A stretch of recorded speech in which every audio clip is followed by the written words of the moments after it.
This is Channel Attitude.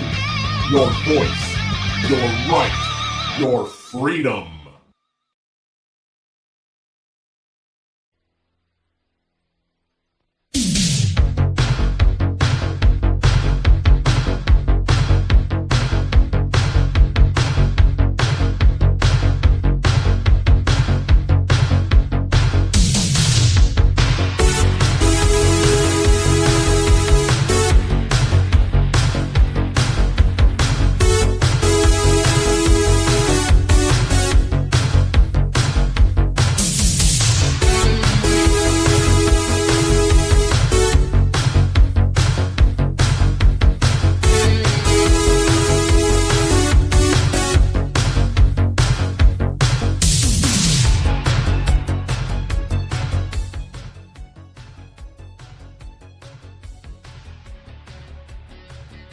Hello everyone and welcome to the show where after the collision we sift through The Wreckage.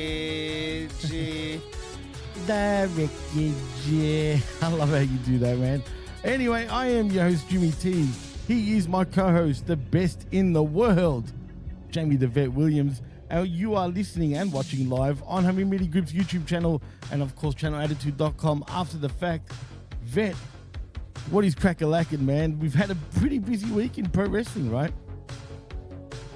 Oh yeah, for once there's actually some things to talk about that we don't have to just read what somebody else said on Fightful Select about something that somebody said on a podcast. That's actually true. It's very much true. And there is a lot to talk about, man. And I guess we should start with some of the releases, that's happened this week. Particularly, Braun Strowman's gone for number 2 again. And apparently it has something to do with even the roast, allegedly. According to RBV and MSG, they'll tell me on the Smack Attack that he got roasted by Paul Heyman. I know he said on the McAfee show that he told Strowman that the reason why you're not on WrestleMania is because you suck. I kind of agree with him. And then next thing you know it, he's out of here. I mean, is that fair on him? Does it suck to be him? And where do you go from here if you're Braun Strowman particularly? I don't know. I mean, wherever you want. You're a giant wrestler guy that was in the WWE. You should be able to find work. You should. That's a good question. But if memory serves me right, other than create your narrative, it didn't seem like anyone was really that keen to actually sign him last time, man.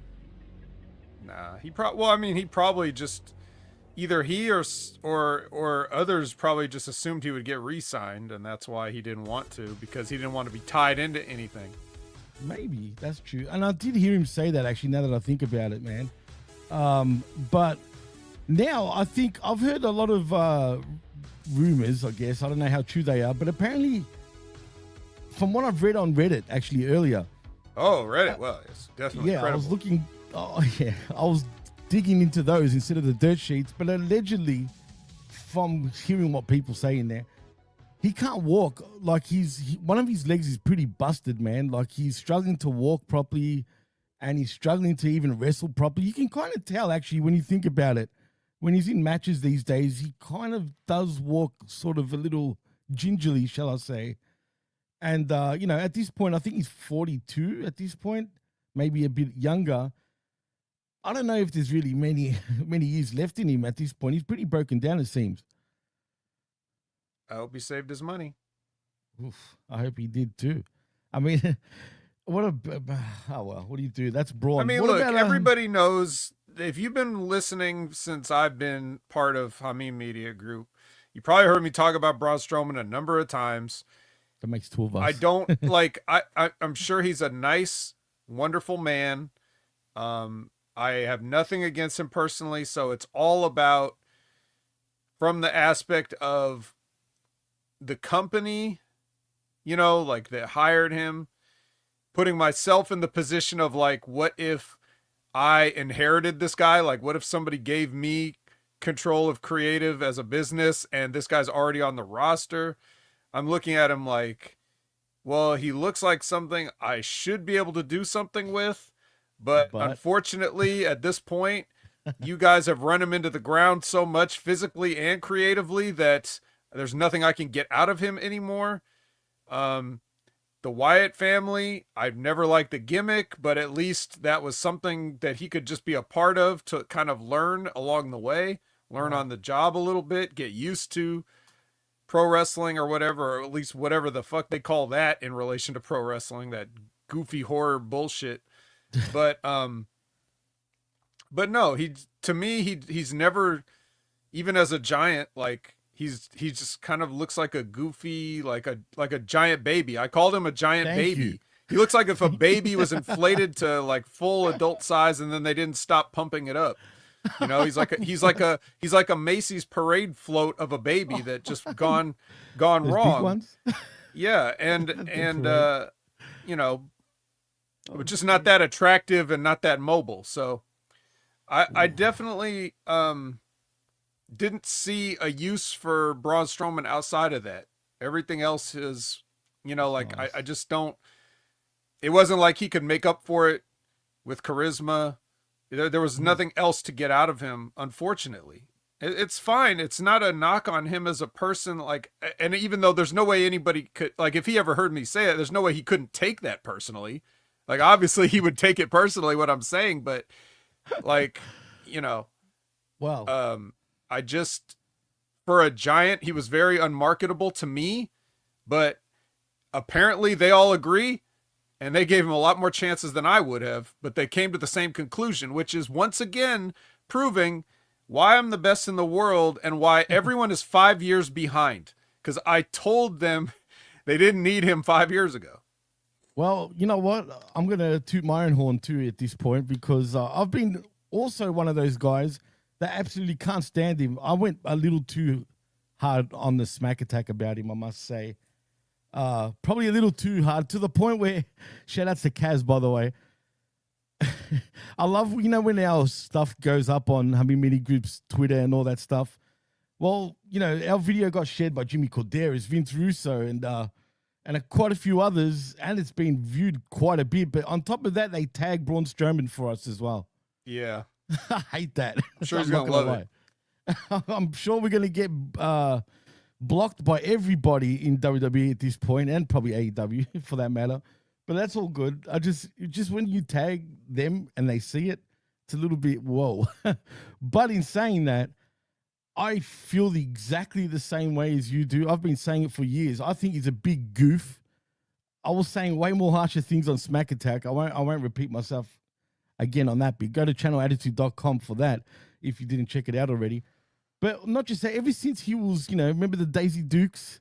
Remember his little mini skirt that he was wearing with his little syringes right in front while taking a selfie in the bathroom like a friggin' idiot?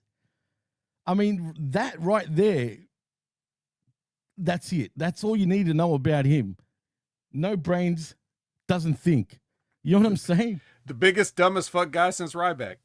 Yeah, exactly. Spot on. Them two are probably the biggest dumb cunts in pro wrestling history, in my opinion. Right as Cold Blooded puts this comment in. Like, couldn't have timed it better. That's perfect. Look at that. Cold Blooded. And he says Braun and Ryback can do fast food reviews together. Oh, they can. I wonder, are they even friends? Do they even know each other? I don't even know. They better be. But, well, yeah, they should be at this point. But get to know each other. Because neither one of you is getting booked anymore. Oh boy, hopefully this gets cut out too, and then they can tag Ryback and Braun again. Yeah, so a lot of my stuff doesn't make the clips for whatever reason. No, you know, I'll tell you why. Big Ray, I love you, right? But he's in charge of our show, as a matter of fact.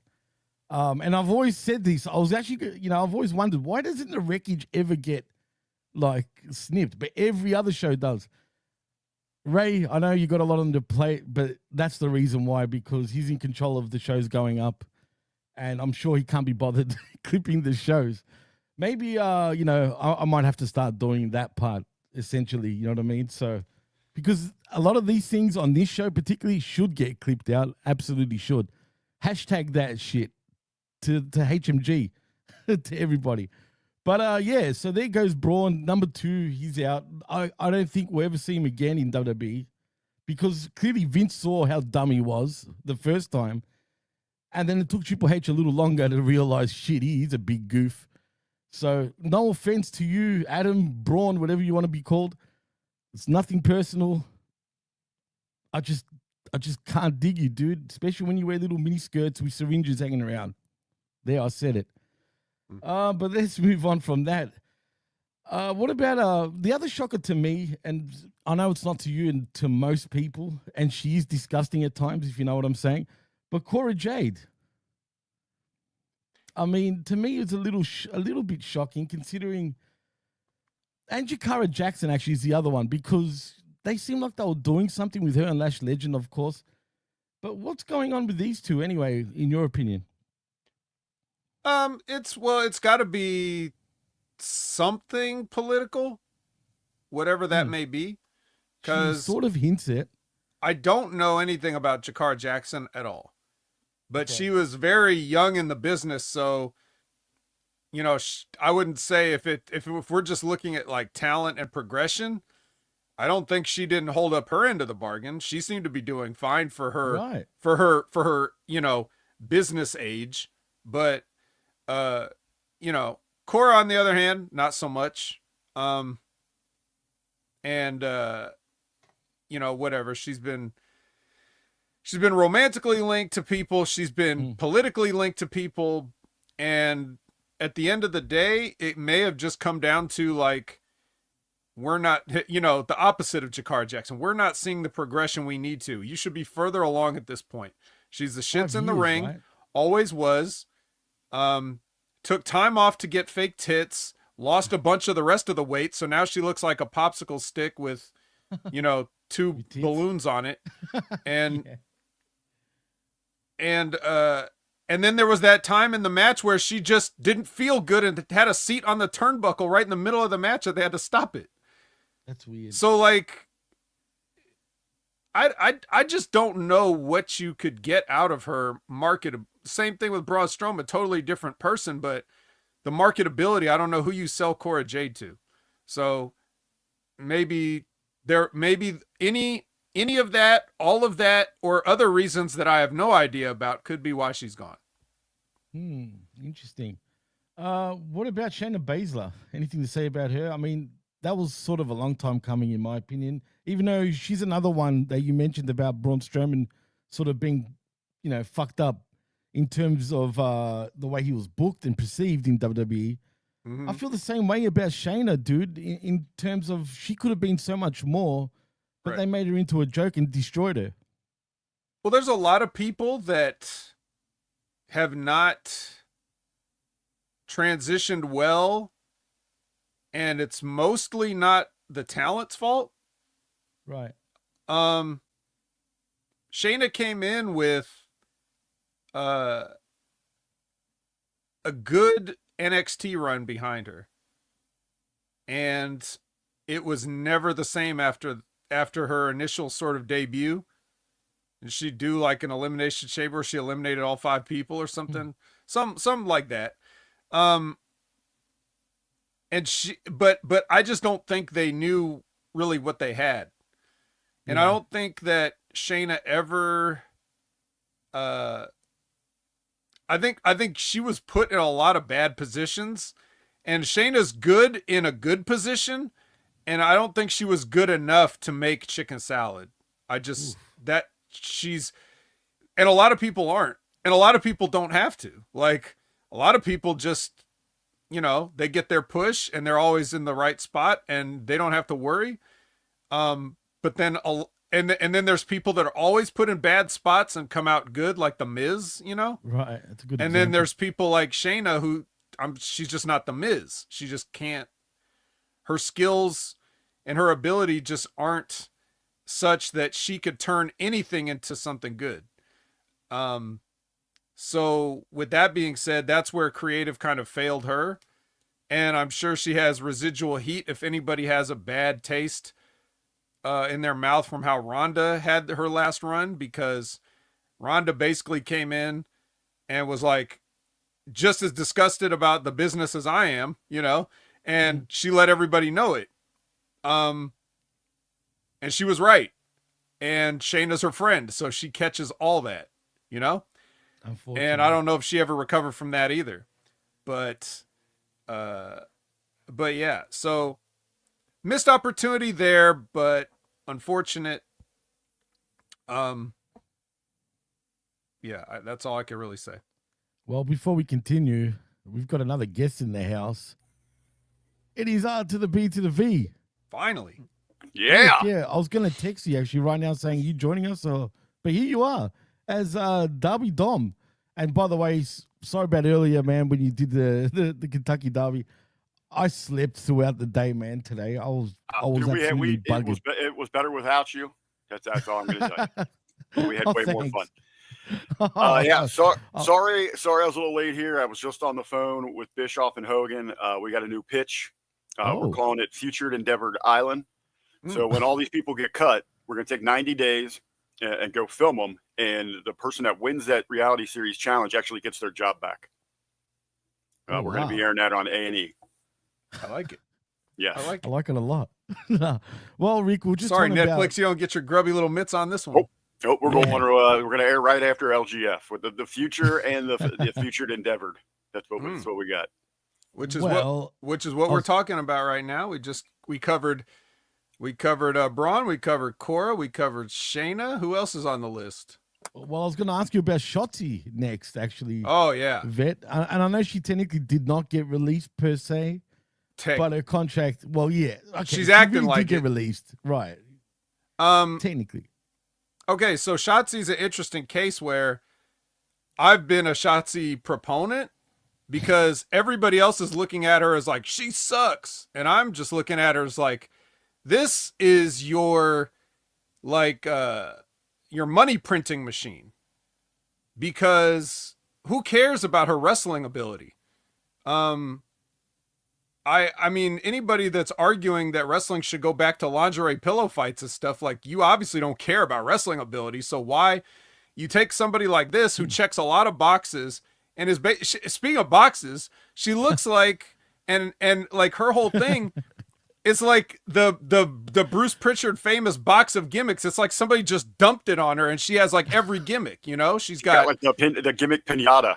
Yes, she's got the helmet, the tank, the tats, the green hair, the fucking short hair, catchphrase, the 1004 catchphrases, and like all this stuff, And so like I was just looking at her as like, this is for the kids. This is somebody that is the ultimate warrior role. She comes in, she has a short match that's hype and gets out before anything bad happens and sells a ton of merch. If I've got these little, all these like promotional spots that they stick in for like, Cricket Wireless or like any of these things. It's like, I want her front and center selling stuff because she's super hype and she's going to get people excited about anything. You're just looking at like an ambassador that's entertaining and just can be in a wrestling capacity just as like, even if it's just dark matches that no one really sees, but the people in the building get a little, adrenaline boost, a little 2 to 3 minute adrenaline boost to start the night, have her go over on somebody like the Warrior, and then print money after with all the shit that you're going to sell, the green wigs, the toy tanks, the little helmets, like all the stuff that they did, whatever they did wasn't enough. I just looked at her as like that. I looked at Enzo and Cass like that. Like, I want these guys selling my shit. I don't care about their wrestling match, even though they're entertaining. Just get on the mic and sell shit. The New Day are good at that. There's a lot of people that can do that thing, that if WWE is a corporate marketing machine, don't act like that and only say that when you're trying to make excuses about why everything is the way it is. Actually do it right, but tie it into the product that you're really trying to sell, which is the show. So that's how I viewed Shotzi. But most people just couldn't get over what she did on the indies or, like the fact that she wasn't that great of a wrestler. Well, the problem is, before I take it to you, Rick, she hurts us. She's a reckless wrestler, dude. It's not even really to others. it's more to herself. She's completely reckless to her own body. How many times has she hurt herself in matches? It goes back to the indie times with her all the way into WWE. Is that true? I mean, I don't recall her being a major injury-prone individual. Really? I thought it was just kind of a style that she presented. Not a lot of injuries, but a lot of things that look like they would cause injuries. So, I mean, that kind of is the art of pro wrestling. It to me, it shouldn't look very crisp. You ever seen a fight before? You've been in a fight? It's not a pretty dance. It's not so much nowadays. It's more her past per se. But sorry, Vic, go for it. When you suicide dive into a pile of into a bunch of empty chairs in the audience and head first, like that's not necessarily like a real fight. But I understand what you're saying. But I just wild bar fights like that, brother. Yeah, it can't. Well, if they don't all have a wrestling ring that you could dive out of, though. Sometimes you got to improvise, maybe off the bar. I have used a ladder inside of a bar fight before. What? Yeah. Are you serious? I hit a leg drop off of a ladder inside of just a bar melee, man. It was the Royal Rumble while shit broke loose. There happened to be a ladder in the corner, so I shot up that thing and used it to drop a leg drop on somebody. So, yes, that can happen. I've seen stunners dropped. I've seen people almost bite their tongues off because they didn't eat the stunner right. So some craziness has ensued. I think that's an incredible point there with Shotzi. And first of all, none of these releases or non-renewals have surprised me. What the surprise comes from the fans that they get shocked and an uproar each and every time this happens. I mean, this is part of just business in general. It's not unique to WWE. But something Vet's hitting on there, what I particularly love about pro wrestling is the marketing side. And you have these different unique individuals that you put in the right positions. You coach them up to hit different markets. You're not just targeting one audience. So even though you're running out there for, let's say like the cricket commercials, because I know they are a sponsor there. Put Shotzi in one of those so you're appealing to a different audience than a Bianca Belair will or a Charlotte Flair will, because I know they're regulars in there. It's going to be that alt X Games kind of crowd that's going to be more attracted to her. That appeal. And she does have somebody with that look. When you're out doing PR, and I believe all these promotions should be in cities before shows happen on that PR trail. She is somebody you look at and you immediately know there's something unique, something different. You want to learn more about what she's going on or what she has going on, what she's representing. Especially when, as the formatting of the shows changes, you are giving more time to less matches, so you're not going to necessarily always be able to be on every Raw and SmackDown on the show, but you can be in the city doing stuff for the company, and you'll be there. Like if somebody goes down, break open glass in case of emergency. We have an emergency Shotzi to come in and fill some TV time. We can do that. It's like, and also, talking about demographics or whatever, it's like, not that many Filipinos. Dave Bautista's gone. I don't know who else is Filipino in the company right now. So there's that. If you just want to look at that Filipino, aspect, by the way, Batista. He's half Filipino. He's half Greek. Right, too. right. Yeah, I know, Jimmy. I know you want to get the Greek shit, and nobody gives a shit. The point is, we don't even have half. Who else is? I know somebody probably is, but I'm saying that was one of her catchphrases. Filthy Filipino, ballsy badass, like one of her many, many nicknames and catchphrases and all that stuff. So she checks that box too. She checks, so many boxes, the tattoo people, the green hair people, everybody. So, it was a waste, but I'm not surprised that they didn't see it, because they don't see a lot of fucking shit. I just got done, Rick, telling them how, they released Braun Strowman. They're 5 years behind me again, because I told them 5 years ago you didn't need him, so there's 5 years worth of salary with a little bit of time and control your narrative in between. The thing with Braun Strowman, again, not a surprise. I talked about this yesterday with Jimmy and MSG. He served his purpose the second time around. Let's bring in a big SOB. It's a great visual, and we're going to have other guys chop that tree down, get them over to establish themselves as giant killers. Thanks for coming along. Thanks for your time. We don't need you now. And he served his purpose. That's what it was. Pretty much. And just quickly, yes, Joaquin Wilde is Filipino, as a matter of fact. That's the only other person I could have thought. Right. And I wasn't even positive. No, he is. Jimmy, about the Greeks, though, a little history lesson. You know that the Greeks invented sex, right? Well, I don't go around saying that, but sure. The Greeks invented sex, and then years later, I know what you're going to say. I know years later, the Italians introduced it to women. Oh, there you go. There you go. Hey. I'll give you this one. There you go, Rick. You got That's me. for Joaquin Wild, aka DJ Z. Yeah. How many times I've heard that same joke worldwide? Literally, it's amazing that the same joke spread all over the world. But anyway, who else got enough released? of that. No, but I'm just saying, like, it's kind of ironic. There's rumors going around, boys, and now I don't know how true this is, and also apparently he wrote something cryptic on his Twitter, and I'm talking about Austin Theory. There seems to be a thing where apparently his contract is run out. Now, I can't confirm this because I don't know. But that's the rumor, that apparently his contract has expired, and by the looks of things, WWE is not going to actually re-sign him, allegedly. If true, what do you guys have to say? And I'll go to you first, Rick. I said, let me unmute myself there. I was over on another screen seeing if I got any on the sheets, any updates on that. Again, yeah, you look at somebody, it looks like $1 million, had some opportunities. I know he was a Vince project. Maybe they had Saturn and other things, but why would this surprise anybody? He's been floating in obscurity here for a while. They can't find a direction with him. They tried the tag team thing, which could have had some success, but they have no idea what they're doing with that division. So why specifically would they have anything for those guys? If it is, I'm sure he'll be able to find some good work on the indies, be picked up somewhere else. Best of luck for him, but again, not surprised. I think he should do the Cody sort of thing, if true, where he goes and, because I think he's a great talent personally. I think he should just go away, make a name for himself, and then come back as a bigger star, and hopefully, things work out for him. But Vet, does he have that? Does he have that in him? I mean, Cody had a lot of things fall in his favor. The stars aligned perfectly with the projects that were going on. It's not as easy as people make it sound to go out to the indies and make this incredible name for yourself. No. I mean, really, Cody and Cardona on a certain different level, only to really make a boom out of that. It's odd. Well, yeah. I mean, look, Cody's Cody. You know what I'm saying? But I do think that Theory has got the potential to be a huge star.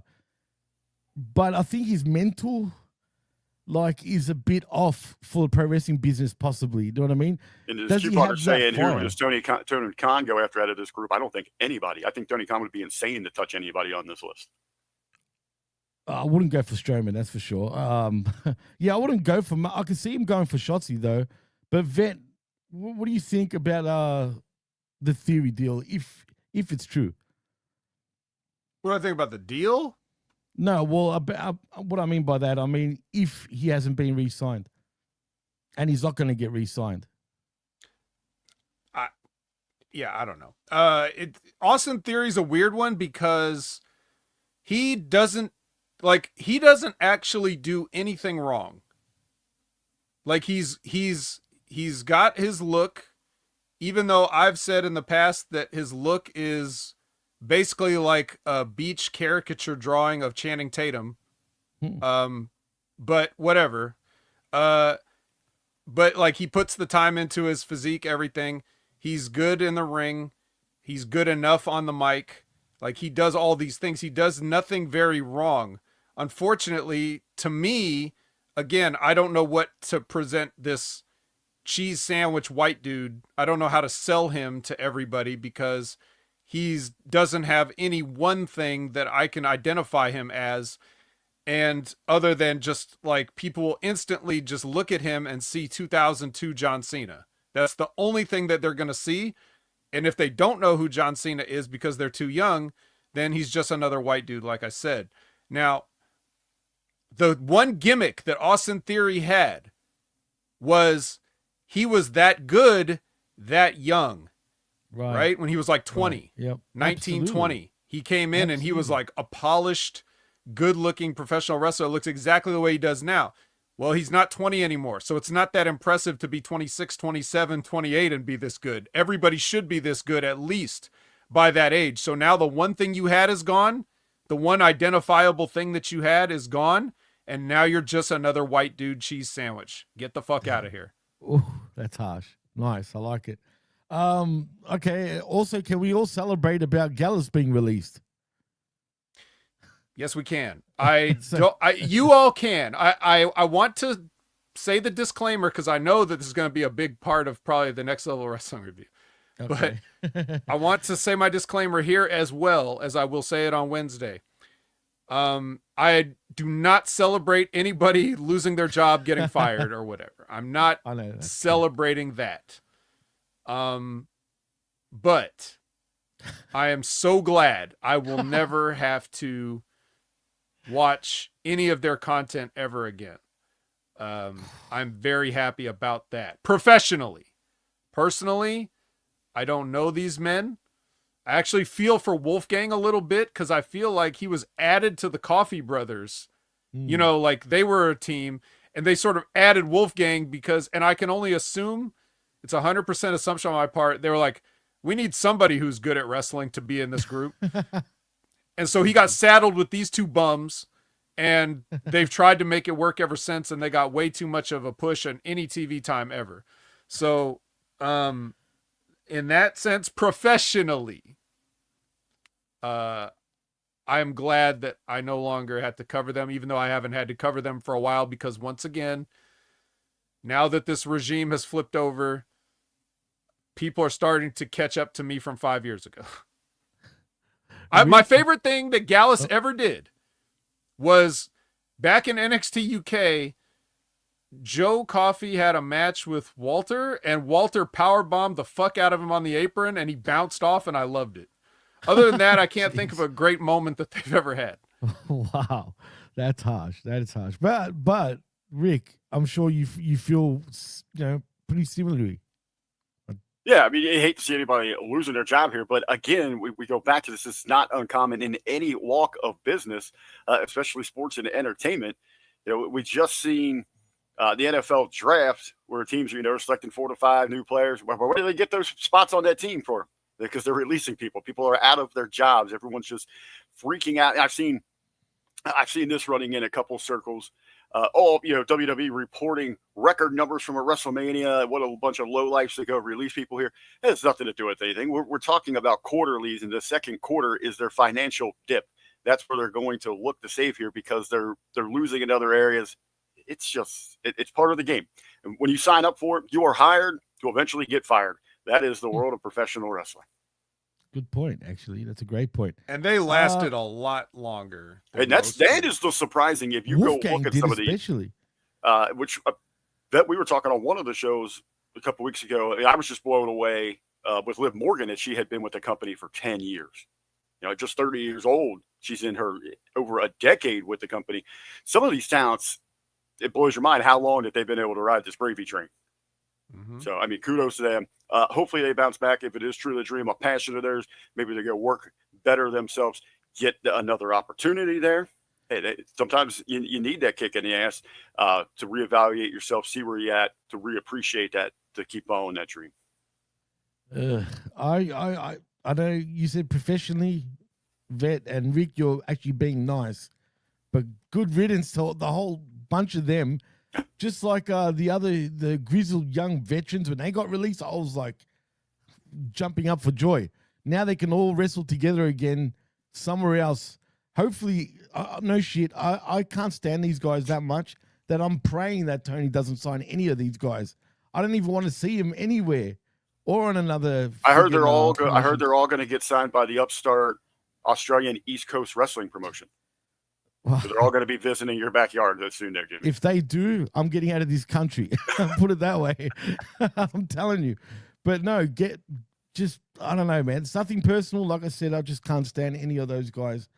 But anyway, especially the grizzled young vets. Well, for the record, Zach Gibson was a fumble. Like I saw a lot in Zach Gibson. But unfortunately, somebody, whether it was himself or somebody else, paired him with James Drake, and it was all over. Hey, Vet, let me ask you this, Vet. I think this is more of interest to me when it comes to the subject of these releases. Okay. What was the vibe and energy at OVW after a wave of releases or some surprise things? Like, you show up one day at work and, a quarter of your crew is not there anymore. Is it okay, this is part of the game, let's roll on, or is there kind of that hurt? I'm trying to remember. I know it was a little different back then. We didn't have like these wide waves, these big waves of releases, but I mean, sometimes you did, but a lot of those were guys that had been around a while. And so the guys that were going to be the next wave were probably like, okay, this is my chance. And where I was at, I was like competing with those guys. Like I was single A competing with the triple A. You know, like I'm looking at like, you know, that's the mindset. So, you know, anybody that would get called up, that could be a potential spot on a OVW TV for someone. And anybody that, you know what I mean? So like anybody that got released from the WWE, that's them looking at like, oh, this is my call up. So it just sort of like, it had that hierarchy there. I don't remember any specific people that got released during my time, because it was 20 some years ago, but I definitely don't think there was any sympathy whatsoever for anybody that got released, because everybody was very hungry, you know? So I think that's how most people looked at it. I didn't necessarily partake in that, because for me, it wasn't so much about being a hungry, ready to step on anybody wrestler. I was there to get the education. I didn't necessarily have the aspirations of being a superstar wrestling performer. I was learning whatever I could. So yeah. A little different than maybe these other guys who are looking to like, you know, that it was going to make or break their whole career and life. And you've actually said that before, actually, and I find that interesting, man. But you know what? You did get an education because, like we all say, you're the best in the world for a reason, vet. And you obviously learned from the fucking best as well in Rip Rogers. So there's something right there. But in saying that, I just want to also ask you guys, was there anyone else we need to touch on? I mean, there was a bunch more people that got released. I don't know how many of them are. Oh, yeah, but I want to just, you know, I want to talk about just more the bigger names. But Dakota Kai, vet, actually, I'll go to you first. For me, no surprise. About time also, to be honest, in terms of, I don't know what they really saw in her, man. She's bland. Someone just got to check on Road Dogg and make sure he's okay right now. That's the first thing I could think of. Look, Dakota Kai is a take it or leave it. I don't mind if she's there. I don't mind if she's gone. She's good enough to do whatever. Overrated by her fans, probably underrated by her haters. She's very middle of the road. But for me, when I say middle of the road for me, obviously people feel very differently about her. So I'm cool, but not surprised. She spent a good portion of her time under contract injured, you know? And so that, I think this is a complete supposition on my part. So take it with, you know, as much salt as you need. But, I feel that Triple H wants to make sure that everybody's gotten a fair shot before he cuts them. Like, I think it would be a little bit more ruthless cutting people in the past, because you'd see guys get cut. You're like, man, you never did anything with this guy. He was so money and you did nothing with him. That happened a lot, as well as deadweight. But I think Triple H is kind of like looking at this from like, I know some of these people got screwed around a little bit, so I want to make sure that we've done what we can. I think people get a little bit of bonus time to see how everything, you know, plays out. And some of that could be the new ownership. It could, you know, like I think I think we don't just want to cut people out of hand. So Dakota Kai got a couple, you know, she had a little resurgence there toward the end with the Intercontinental Tournament and everything. And, you know, it's like, we'll see what we got. And it could just come down to like, you know, yeah, we're just not feeling it. No metrics, you know, no merch sales, no creative plans, no whatever it is. Like we've seen Dakota Kai. I don't think she could do anything radically different to change anybody's mind. So let's part ways. That's just a guess. Rick, what's your thoughts? Dakota, bye. I'm just joking there. Vet hit the nail on the head there. I don't think I could sum it up any better. Maybe just to add a little bit there to some of the great points that he made. And I think a lot of people miss that when we're looking at these releases and the company going forward. There are so many metrics that they have to click on here. You know, it's just not about your ring work or your little bit of your vocal fan base that you've got there. There is a plethora of boxes they have to check to evaluate who is going to be of the best value to them. And unfortunately, sometimes even somebody as familiar with the audience as a Dakota Kai, who, as Vet pointed out there, was given opportunities to really shine. Unfortunately, injury or whatever that case might be, didn't really pay off for her. Again, she was part of a system where it is rinse and repeat, and they have 5 or 6 Dakota Kais ready to go off the assembly line, ready to fill that spot. And it's a little interesting here when we do look at all of these releases, especially coming from NXT, very female heavy.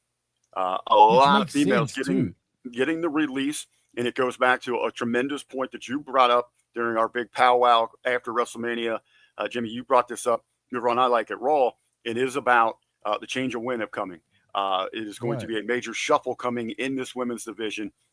The strong are going to survive, and there are some very strong, hungry sharks swimming in those waters right now. And you could feel it. That was my feeling at the time. And that's why I said what I said, because you could just feel that was going to happen. And what do you know? It did. But because there's just too many women as well, like on the roster that they need to chop. But anyway, but yeah, that was a good point there, Rick. And last but not least, because, you know, we could be here all day, but what about Gigi Dolan, Vet? How do you feel about her being released? Not surprised. Just, you know, she got a chance, and she did get like a lot of chance. So she did. Not that surprised. I did want to point out, like, as far as the Dakota Kai thing, like, you never really saw her presented in any sort of satisfactory way. It was just part of Damage Control, or then just randomly by herself. And there may not have been anything else to do with that, but I want to point out that even guys that are not going to just get released like her, I'm looking at their TV time and I'm like, this fucking sucks. I'll tell you a guy that's earmarked for great things, and I think not him the person, but the character has sucked on TV. Like, what is it? And that's like Braun Breaker. Everything on Braun Breaker on television fucking sucks. There's nothing there. It's just a guy that does a spear that people like, and then now he got put with Heyman and Seth, okay? But other than that, you know, they barely acknowledge that he's even a Steiner or whatever. So, like, that's a way that you can totally fuck up somebody on TV and drop the ball on them, but they're in no danger whatsoever, you know? But, like, let that be a Dakota Kai's creative. You know what I mean? That she had no chance either. So it's like a lot of this is just who you know, who knows you, who you're related to, all this stuff. And I'm not saying he doesn't deserve it. I'm saying Braun deserves better than even what he's got, which is a push. But even your push is like, oh, well, you'll lose to Sami Zayn and whatever. I'm not even going to get into the shit they did to him in NXT. But, like, there's nothing entertaining about Braun Breaker. They just want to see him spear somebody now. And that will get old because you can only do it so many ways. So they better fucking come up with something and let him be who he's going to be. Otherwise, we'll just be, you know, trying to figure this out for the next 5, 6, 7 years or however much, and they're going to keep paying him. See, I hate to say this, but he's actually fucking right. You know what I mean? Because when you really put... Why would you hate to say that? I love how he's your friend, your co-host. You're gonna throw him under the bus there, Jimmy? Shit. What are you talking about, man?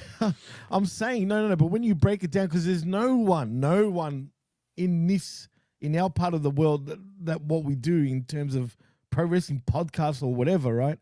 That actually would say that. There is no one that would say that. But when you really break it down, what is he? He doesn't say too much. He barks like a dog and does spears. I mean, when you put it like that, it's simple, and that's what makes the Vet so great. Again, It's those little things that he points out that he's fucking. I see that guy. I'm like, right, you could do so much. And they've more with him. and in my It's mind, true. they've already damaged him. Like I'm looking at if I was to get the keys to creative today, and I'm like, ugh, you handed me this Braun Breaker, you already fucked him over. I have to do a lot more work now, and I don't know if I can. You know, that's the Braun Strowman situation. The other Braun, you fucked him up so bad. What am I supposed to do with this? Vet, do you remember like 5 years ago, you and I did a fantasy draft on one of these shows, and I took Braun Breaker with my second overall pick, and that was the faith I had. No way. But Bet's hitting it again. There's nothing really can add to this thing, but yeah, he's a dog. He's got that bark, and he runs really fast when he hits you. That's the whole thing that they do with him. I guess no pun intended here. This could be a make or breaker situation for him to see if they're going to elevate him with the guidance of a Paul Heyman. Can he be one of the next, the Brock Lesnar's, the CM Punks, the Roman Reigns, or is he going to go the ways of a McGillicuddy, whoever else that they threw out there? Make no mistake about it. This is a test, even to see if he can play second fiddle. Right. I think they're even testing him to see if he can play second fiddle behind Seth Rollins, even without getting upset. Like, if you know what I mean? Because he could take it like a bit of a domain. Like, he was hot. When I say hot, WWE hot, right? In terms of what he was doing, right? He was aggressive on everybody. He was spearing everybody, barking at everyone. And now suddenly he's out of the gate. I think Monday they made him look like shit. But well, see what I mean? That's why I think it's kind of a test. I could be way off, but don't be surprised if they're testing. It's not. They're not testing people like that anymore. You don't think that? So? I know Ben doesn't believe that, but that kind of testing is. I think that's gone. Okay. The testing that they do now is a little bit different, but it's like I see what the characters are supposed to be. Even a Dakota Kai, like if I say like I'm lukewarm, go either way, right? I could see what the character was supposed to be. The character is supposed to be like these aren't the people that are supposed to get pushed as superstars. They're supposed to be there to slowly get the people behind them that then they can become a superstar.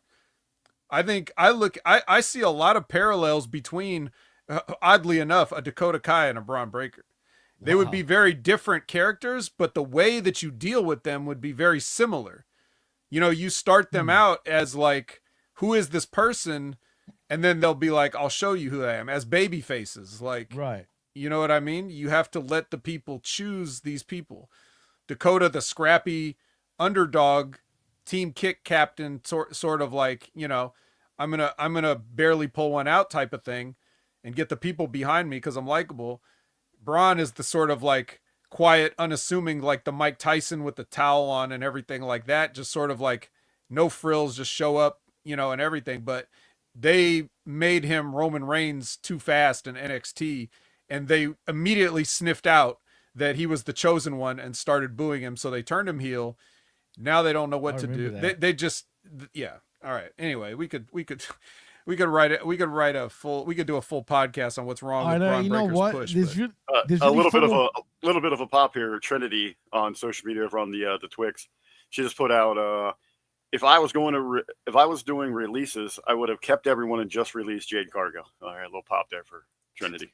That's great. Did you see that? No. Anyway, oh good. I don't know if anyone noticed, but anyhow, what happened? A bat flying? Nah, anyway, it doesn't matter. She threw something at me and hit me right in the nose. She threw a can of Vegemite at you? No, it was a cigarette, but still. But in saying that, look, there are probably 4 more people that we probably should have touched on, but I want to save it for the Vet and Big Ray come this Wednesday because I'm sure you're going to have to repeat yourself again anyway, Vet. And on top of that, because Big Ray historically has trouble finding things to talk about. Well, no, of course he doesn't, but obviously, but I'm just saying because we've already been touching on this for close to an hour, and I'm sure we can go for over an hour when we still got another 2 shows to cover. So right, and you guys did it yesterday, and so on and that so too. That's true. But I was a real prick about certain things yesterday, but I was just a bit unhinged. Yeah, I was in those moods, dude, but really bad, like in those moods. But anyway, go. Did any new news happen between yesterday and now that Well, let's see. As a matter of fact, not really, to be honest, dude. Nothing of significance, unless you want to talk about Harley Hudson reportedly signed with TNA. Who? I mean, this exactly. I don't even know who that is, but there's really nothing really going on in terms of news other than all the releases, dudes. So, yeah. Yeah, a bunch of Office people got released as well. Did they? Including like a big creative person. I forget her name, but. Can I ask you, Ben? Who's EJ Nduka? He's a wrestler.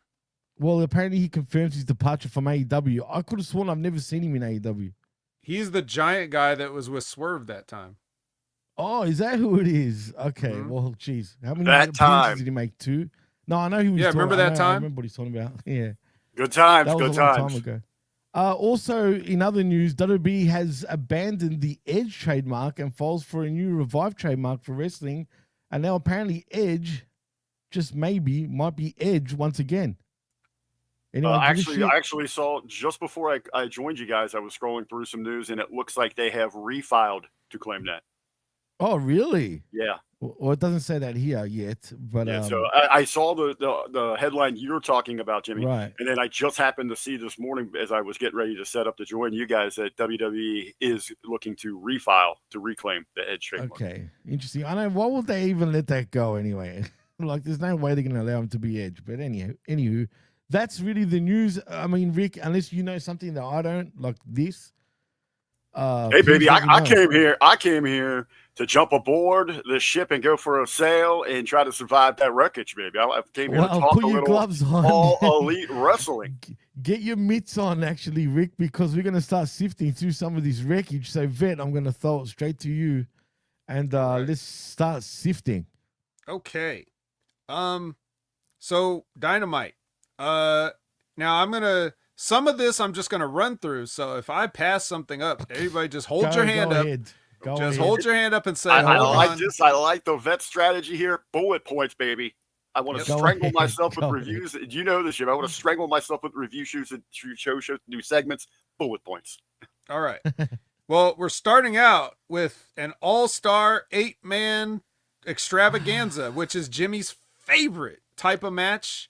He's glad at least that it starts the show and not ends the show. That would really That's true. That would really chafe him, but definitely so we get Mark Briscoe, Jet Ball, and Kenny versus the Bucks, Okada, and Ricochet. Which that's an all-star extravaganza. Also it has Kevin Knight and Mike Bailey, but so anyway, this is a house show match. And I mean, when I say a house show match, I mean like they did the shit that you would only see on a house show, like the pumping arm spot where where everybody pumps the arm and then they give they give their own guy to the guy to do that spot. Like this took up several minutes of television time, and it was the phoniest thing I've ever seen in my life. Can I say one thing quickly? Yes. Did you even notice at times, when we get the Kenny Okada spot, for example, and I won't touch on it until you do, but when we got that spot, did you notice Kenny praying to the referee, please just let me come in? I'm not the legal person, but just allow me to fucking be in the match. Weirdest, sure. The weirdest thing ever. Yeah, because if the Bucks are in the match, it's Rick Knox, and Rick Knox, as Jim Cornette calls him, the corpse referee. He is. As a corpse would be more animated and useful in enforcing the rules than Rick Knox would. And that's, so they're just going along with this shit. It takes 30 minutes, which with these guys, I mean, I guess it should, but still, 30 minutes. It ends with a Rainmaker to Mark Briscoe. Great. Is this whole thing just so, we're just teasing the Kenny and Okada thing, but not really. But do we really need all of this for that? Probably not. Who knows why they had to pull time? We're not privy to that info. No. But nonetheless, it was if you're just relaxing and enjoying a watch along with Brandon or something, this was enjoyable. It would be fun, right? If you're looking for like in-depth sort of commentary or whatever, I just can't be bothered. So, anything you have to say, Rick, first? Actually, I was a part of that watch along, and we did have a lot of fun with this match. I thought for the opener, it had a good representation of the roster. You've got some new with the old, the established blended together. You know this is going to be a high-flying affair. They're going to get a lot of stuff into this thing. I think where it really fell apart, and actually they were talking about this, a great thread conversation going on over on Facebook and the Hami Media group. That fell apart is when they did the big missed elbow spots. You know, that's really where it came off of the rails for them. That you had mentioned 30 plus minutes for this opener. I don't know why we've got to pull so much time here for the style, for those involved, for an opener to say, hey, you know, we're more than what just you see at WWE. We've got a lot of fast-paced action here, something a little different for you. If you would have capped that around 15 minutes, I think this would have been a tremendous representation of what AEW is and a fun opener to get the rest of the show going. But you can just feel that drain. How long is this going? And then they go another 15 plus minutes and you're exhausted. And now you still realize you got to sit through another 90 minutes of whatever they're going to bring out at you. Facts. Yeah. Before I go to you, Jimmy, I'll just comment on that. It's like, well, this is just the Young Bucks giving the middle finger to everybody. Because they're like, this is what you always tell us to do, so this is what it looks like. That's what they're doing. They're doing this house show ass match because everybody says that they're spot monkeys and all they do is just whatever for 5 stars and all this stuff. So they're like, oh, we'll show you what it looks like when, it's like the story that they, when they got the boo-boo face about being told to like tone something down for a Ring of Honor show. And so they just did a headlock for 20 minutes or something. It's like, this is why these motherfuckers got punched. This is why you don't understand like how big of a fan I am of CM Punk for punching these guys. The only thing missing from this being the over the top just blueprint for an indie match, especially with Star Wars week this week, was them doing any of the 4 spots. That was the only thing missing in this thing from being just your run-of-the-mill indie match. Please no. I did pop for one thing though, and believe it or not, it was thanks to Excalibur of all people, and I don't pop to Excalibur ever, but this call was kind of funny. Did anyone notice what he said about this match? He goes, "This is the only match you can only find in Rosita," and I popped because PWG, which is not wrong, and considering he's from PWG as well, I kind of found that funny. So, shout outs to you, Excalibur. That was a good call. So for once, it's one of those things. If you know, you know. Yeah. Rosita. It's called Rosita. Oh, whatever. Rosita. Not Rosita. Sorry. I'm Australian, vet. Well, I know. I don't blame you. I'm just telling you now, so that anytime Excalibur says it again, you'll know what he's saying.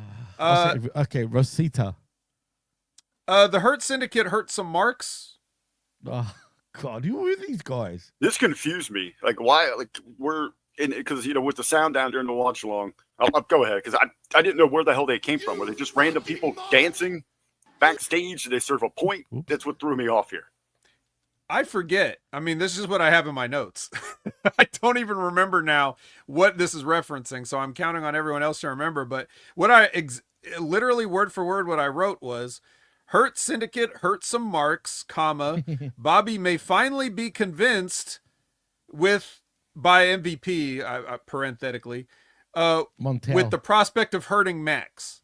Basically, MVP. So that's what I wrote. But basically, what happened was MVP was telling Bobby Lashley, "Look, man, Max can help us, and if he doesn't, we can hurt him."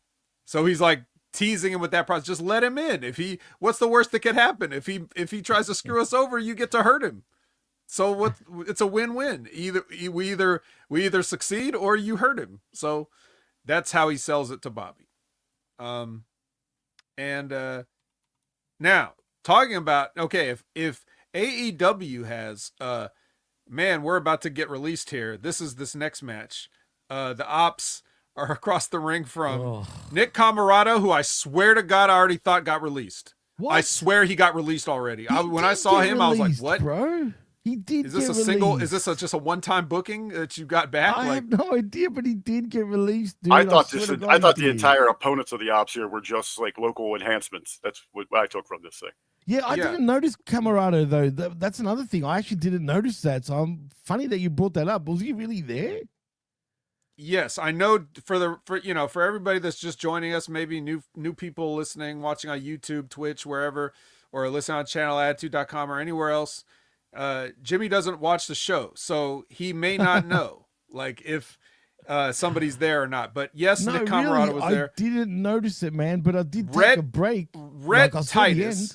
Red Titus, who, by the way, I mean this as a compliment, the cockroach of professional wrestling and Ring of Honor. Like, he will just not die. You cannot get rid of Red Titus. Dude, he's been in the business for 20 years at this point, right? Just about. Right. And nobody's seen 1 minute of it, but he's still there. and some guy named Miles Hawkins. I don't know who that is. Zane Vicious, you might have to help me out if you know who Miles Hawkins is. He from some regional promotion? I don't know, but he's one guy I don't know. The Ops beat him up. And there's a spine buster involved because it's Powerhouse Hobbs now. So he spine busts somebody. And then the Death Riders come in and attack. And then Cesaro does that neutralizer on the chair that he did to Hook, but he does it to Shibata this time. Then Joe gets angry. Yeah, Joe gets mad, gets on the microphone and says that he wants, John Moxley in a steel cage at the beach in Chicago. Rick, you're not from Chicago. You're from somewhat of the area in the country. Are they known for their beaches up there? Like, let's not forget here, with AEW, they love doing this. Remember, we had the spring breakout a couple years ago when Lake Erie was frozen over in Cleveland. Mm-hmm. Oh, I remember that. Well, because you had to break out of the ice. I guess. Yeah. So it was, you can grab the Amtrak in Cleveland, about a 3.5, 4 hour ride from Cleveland over to Chicago. So you have another beach breakout there. And yes, they sit on Lake Michigan. So we do have the lovely shores of Chicago there. All right. Just checking. So, it's pretty basic. Anything else before we move on? No, I still can't believe, like I said, I caught the end part of the match. I went to the bathroom at the start of this match. So I can't believe what you just said. I'm still shocked. But because these guys were mainly jobbers, I know Rick Titus, it's not, but he is kind of always, he's the modern day Barry Horowitz, to be honest. Let's be fair. Even though he won a title in Ring of Honor years ago, but technically he's a glorified jobber. But this must have been a one-off for Camarado, right? I mean, there's no way he didn't. He didn't have his stupid velour bowler hat or his lollipop or anything. He just was there. Thank God. All right. Renee sits down with the CEO and they have a little chat. During this chat, Mercedes has an epiphany that she is actually the best and that Jamie Hayter is a Scooby-Doo character. So, well, she is. She's not wrong. Yeah. No lies detected. She's not. Right. There's no lies. Anything else to add, Jimmy? No, I kind of like this little back and forth. I mean, she annoys me but amuses me at the same time. So it's kind of weird, but there's more to come from her later on in the show anyway. All right. Rick, you're still down with the CEO, right? Well, I do want to take a moment here to let the chat know if you missed this yesterday, we are still just $98 away in super chats where Jimmy has promised that he will become a chat buddy with Mercedes Moné, report back all of their friendship findings together. And he will also, Jimmy T will send her a picture of little Jimmy. He's going to hit up her DM for the dick pic, but we just need $98 more on our pledge drive here. To become chat buddies. You know what's hilarious? I'm glad you brought that up, Rick, because automatically, as we were talking about that yesterday, I straight away thought in my mind, Vet would hate this shit, right? And then Liz actually said the same thing in the chat. There we go, Lab Rat. You're an asshole. $93 away. $93 away there, ladies and gentlemen. But that gets a thank you very much. As a matter of fact. Hey, whatever people want to do with their money is fine. As long as you all understand you will not be texting Mercedes Moné. You just understand that is not what will happen. What will happen is you'll be texting an AI chat bot that has been told to be Mercedes Moné, and you won't be able to tell the fucking difference. So you might as well just find that chat bot for free for yourself and save the $100. Well, for $49, I'm going to go with the second option, and I'm just going to become chat buddies with the puppet. I like it. Just quietly shout now out. That might actually be Harley Cameron texting with the puppet on her hand, because there's nothing apparently she won't do. So I'm sure that if there was a puppet chat, like a puppet text line, she would be literally swiping with the little puppet hand just to make sure it's authentic. But I like this idea there. Maybe not AI. We might be getting an actual person. Don Stevens might be in charge of that text. That text project. We'll forget about it. So they'll shut it down immediately? Like, is that what'll happen? Okay. Just no refunds. All right. Jay Lethal, of all people, drops in on Renee and the Patriarchy and challenges Nick Wayne for the Ring of Honor television title, and Christian accepts on his behalf. So stay tuned. Next. Yeah. Tony Storm, timeless Tony Storm versus Miyu Yamashita, who, before her entrance, gets an intro package. So here's the thing. Everybody that bitches about AEW but probably doesn't actually watch it says, whatever happened to video packages and people introducing wrestlers? Okay, well, here one was. So they do it. You know, they have been doing it. People just haven't been watching the show. They just, like most old head podcasters, right? They don't watch the show. They just complain about everything and assume, right? So here was one. Rick, did it work for you? Did you learn who this person was in a minute? I actually did enjoy it. You know, at least it gives me something to go off of right there. She has a little bit of her resume. They can tell me a little bit of that history. At least it is something. And I actually wanted to compliment them on it, because this isn't the first time that we've seen this, especially with the Tony spot, because I like that from the Collision this week as well. So, yeah, they're making those efforts. They're giving us just a little bit, goes a long way. So kudos to them. One of those things that they are doing right there, trying to get right in AEW. Yeah. What about you, Jimmy? You like the package? I do like the package, and I quite actually enjoyed the package. But more importantly, this match was great too, by the way. I know you're not going to get into it till you do, but yeah. Well, let's get into it. We'll talk about it. My notes on this match is because unfortunately, despite the good job that they did introducing Miyu Yamashita, I think she's been in AEW a couple bookings here and there. She's definitely been in TNA once, twice. But so I knew who she was already. Unfortunately, you know, good job introducing her, but she kind of sucks, and Tokyo Joshi Pro kind of sucks. It's a joke promotion. It's like the female DDT. So you know they only called? They're like the how would I rate they're like the I don't know the GCW of Japan. It's just there's a lot of trash. What's the name? That's where Makahito's from. If that gives you any indication of like the level of ability that most of these people have, and she's like the star, like the main one.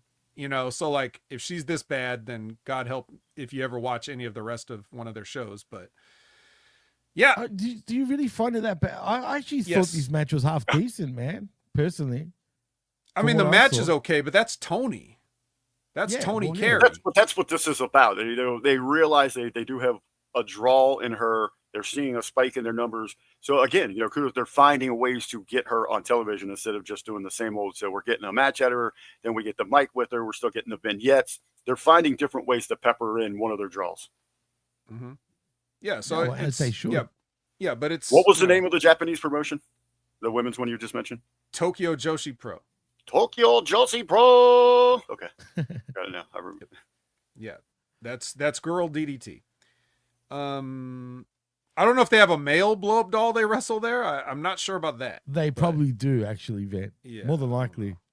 You know. Yeah, but what about those nappy dudes, man? They're coming to the ring with a groovy fucking intro song, by the way. I don't mind it. But they wear friggin' diapers. What are they called again? Do you know what I'm talking about? If you see these guys, there's something else, man. But anyway, that's DDT for you. Yeah. So anyway, yeah. So again, hard carry by Tony, but she hits a Storm Zero. Then the CEO comes out. Then Jamie Hayter comes out. Then she hits Mercedes, and Mercedes falls down, and then goes to try to like, hit her again, and then she like rears back, and Mercedes runs away. So it's weird because you already took a bump, funny. but go ahead and run away. Very comedic, the way she ran too. She's like like running away. Little weird. And then they played Jamie Hayter's song, and then Tony raves in the ring while the song goes on. So there you go. I can't stand friggin' what's her name's look right now, man. Still, haters. She really is a Scooby-Doo character. One, not as good looking as the actual actress that plays Daphne, for example. If she's trying to be Daphne. Were you always more of a Thelma guy? No, I was more of a Daphne guy, but just not hater. You know what I mean? You sound like a hater. Her teeth. I am a hater on Hater, as a matter of fact. But her teeth, man, is something else too. That those need to get fixed big time. Sorry, Mr. Briticano, El Grande Briticano in the chat. Just saying. But yeah. So yeah, definitely I mean, we'll see. That's your match. That's your match coming up. Your match coming up is Mercedes and Hayter. So this is that. I wish they would have done it a little bit differently, but what is Callis family promo? Okay, same thing you've seen before. Then we have the Hurt Party, and this time they actually invite MJF to it. So he comes out. He tries to get that third thumbs up from Bob again. Can't get it. Starts cutting a promo on Bob. Yes, they tease it. Good teasing there. They starts cutting a promo on Bob, and then Bob grabs him up and is like, "You want to impress me? You need to hurt somebody." So, it's so honestly, it's pretty corny. You gotta hurt somebody to like get in. I think he's gonna hurt Bobby, or Bob, should I say? Because there's the heat. Stop calling him Bob. MJF. I'm just saying Maxwell, whatever. Don't call him Bob or Roberto MVP. But anyway, I think something's going to go down between him and Lashley, and possibly he's going to bring him to the brink, but probably will end up losing. And then he earns his respect. Surely that's where we're going to go, right? But other than that, I'm always enjoying these segments, even though it's a lot of the same shit week in, week out. Let's be honest, guys. It didn't feel that much different from the week before. I don't know, the entire vibe with the Hurt Syndicate and the MJF, it's one of the things they have going on in AEW that I am absolutely not feeling. I don't think there's any connection. Flow between really these guys. It's rinse and repeat with the MJF stuff each and every time out. I'd like to see something different out of him. Again, I hate to be one of those like futuristic looking forward booking guys. I think it takes away from the enjoyment of what we got going on. If you set your expectation a certain way, it doesn't go exactly there. So I try to get away from that. But again, I just have little interest in the direction of this thing. Amazing. I think the Hurt Syndicate is probably one of the best things going in professional wrestling, and I feel let down where I feel that they're being wasted in this direction. They are being wasted in some respect, they actually are. I mean, really, he's not wrong, right, man? I don't know. I guess if they do, I mean, when I say maybe I want a different direction, I don't really know what that is, because there's not a whole lot going on in that tag division. They put the belts on them because it looks pretty. They look great with them. Well, that's why they're doing this, isn't it? Right. Yeah. Because they haven't set anything else up. Right. Of a proper magnitude or something of interest for them to get involved with. So this seems like an easy out for me, like an easy booking direction. Right. I mean, and I know everyone keeps saying Cedric Alexander, but is that going to save anything? No, oh God, never mind. They had to drag the Gates of Agony out just so they had opponents recently. It's like, where have those guys been? And that is exactly right. There's no tag division to speak of, or at least it's not good enough to even be considered on par with the Hurt Syndicate. So they booked themselves into a corner, and that's kind of why they're doing this MJF thing, because it's as entertaining as it's going to it's going to make them for now until they figure out what to do. Well, G-Ball says, I want to see Bobby versus Hobbs. That would be great, but That's not a good anytime looking soon. That's a great match. That'd be a tremendous marquee. You want to grow your audience, you just plaster that everywhere. People don't even know what the hell you are. They see that, they're going to be interested. Absolutely. I threw out in the watch long again. I hate kind of being the predictive, be the booker type, but to maybe put some energy into this tag division, get my interest at least. Again, how do we get there? But maybe they make amends, and Max goes out and re-recruits Wardlow for his tag team partner, and they bring him in to take on the Hurts, and that would look amazing to me on paper as an advertisement. On paper, absolutely, but they've killed Wardlow a million times already. Why would they It just wouldn't make sense suddenly that Wardlow would be like, sure, no worries, I'll join you again, Max. Jimmy, it's professional wrestling, and nothing makes sense. I know, but wrestling it's fans been long enough memories. that he could have forgotten everything. Right. Oh, fine, whatever. You're right. Who gives a fuck? On paper, though, it does look good. Absolutely. Yeah. But yeah, like a lot of people are saying, Todd, Temple plays, that's the tag team wrestling's dead. I've been saying that for how many years now? Like there are no tag teams. There is no tag team. Tag team wrestling is dead. Tag team divisions are dead. Every company sucks as far as tag team wrestling is concerned. And it's hard to get back on track, but. And by the way, I just want to thank the chat too, by the way, before you continue, because we got big numbers all tuning in. Everyone's rocking in the chat. We thank every single one of you. Thank you all for joining. Just bear with us because we do things a very certain way. So don't get thrown off. Jay Lethal versus the Prodigy Nick Wayne. I just wrote something Fisherman, something Plex. I don't know. I wasn't watching. What'd you guys think, Rick? It's, again, going back to even the segment where they set this up, my initial thought was, okay, a rare Jay Lethal sighting here and a very different Jay Lethal than I remember the last time I saw him. So again, we go, yay, wrestling. So in, I guess, this layoff where they nixed everything they had going on, Jay just forgot about that, and we revert back to let's go out there and super, super fun competition guy, Jay, getting it done, not rolling with his posse anymore. So we'll see. I guess, my biggest thing that I remember taking away from any of the thing with the patriarchy is Mama Wayne is freakishly tall compared to everyone else in that damn group. She needs to stop rocking those heels. Yeah. Yeah. Once Luchasaurus was gone, she immediately shot up the height chart. Jerome Hall is a prodigy himself. Yeah. $89. And so Jimmy is a chat buddy with Mercedes Moné. Like I said, if this ends up going down and somehow you guys get me over the line, the vet is going to hate my guts forever. Oh my God, cold-blooded, not to be outdone. Oh, look, guys, it's not a war. It's not a war, guys. We're a family. 84. Shit. $84. Cold-blooded. We're getting there. Thank you very much, man, and thank you too, Jay, and everybody, man. You are all just too good. Yeah, I'm all for seeing Jay Lethal on TV, so that's fine. In the a la carte menu, as Todd mentioned, but Jimmy, I just, I get it. You want to give Nick Wayne some on the job coaching up, like on TV coaching. It's going to be a great experience for him.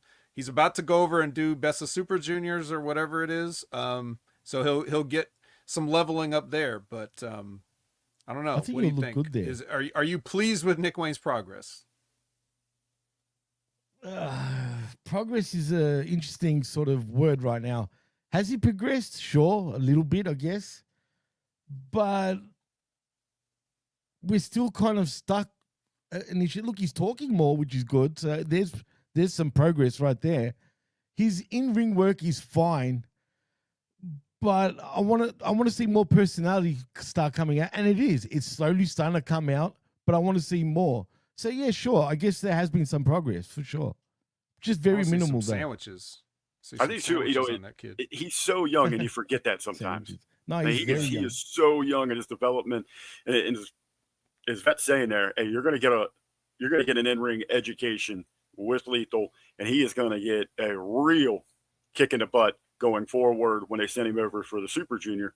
I actually hope that AEW keeps us informed, keeps track of how he's doing over there. Just give us some updates so we don't forget about him when he comes back here and be like, wait a minute, who is this guy?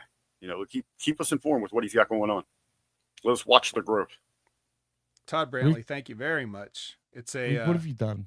It's a little banana peel super sticker he's got there. Yeah. 8250. Thank you, Todd. Yeah. Nick Wayne still does the thing where he it's weird how he doesn't kind of make eye contact with his opponent. Like he knows all the spots, this stuff to do, but he doesn't look at him for some reason. It's very weird, but whatever. Maybe he'll grow out of that. Maybe not.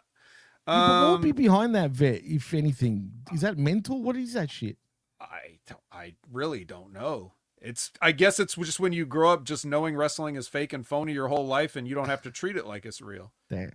Like if I'm, when I was doing it, I always pretended like the stuff was happening. That's how I did. It's easy enough to me, but maybe it's difficult for other people to have done. I don't know. He's a pussy millennial. They don't maybe that. They don't like interaction. They have to I'm text a each fucking other. millennial, Rick. I hate how you say that. So are you, Vet. I'm a late stage Gen Xer. So Fletcher versus Hang Person is your main event. This is is to determine the last, the finals, the other half of the finals for the Owen Hart tournament. And this match is exactly what you pictured. If I told you this match was going to happen, everything that you picture in your mind is exactly what happened. Hangman has to kick out of the Brainbuster, of course, the move that's put everybody away. He's got to kick out of that and, hit his own buckshot lariat and go over. So, there you go. Hangman and his stupid perm are going to the finals and probably. No, he will win. He will win it, dude. He's going to fucking win it. I hate to say Unless he doesn't. No, Ospreay's going to win. Oh yeah, sorry. No, Ospreay's gonna. I forgot about that. Really? Jesus. I don't know. Ospreay I can see them going with Hangman.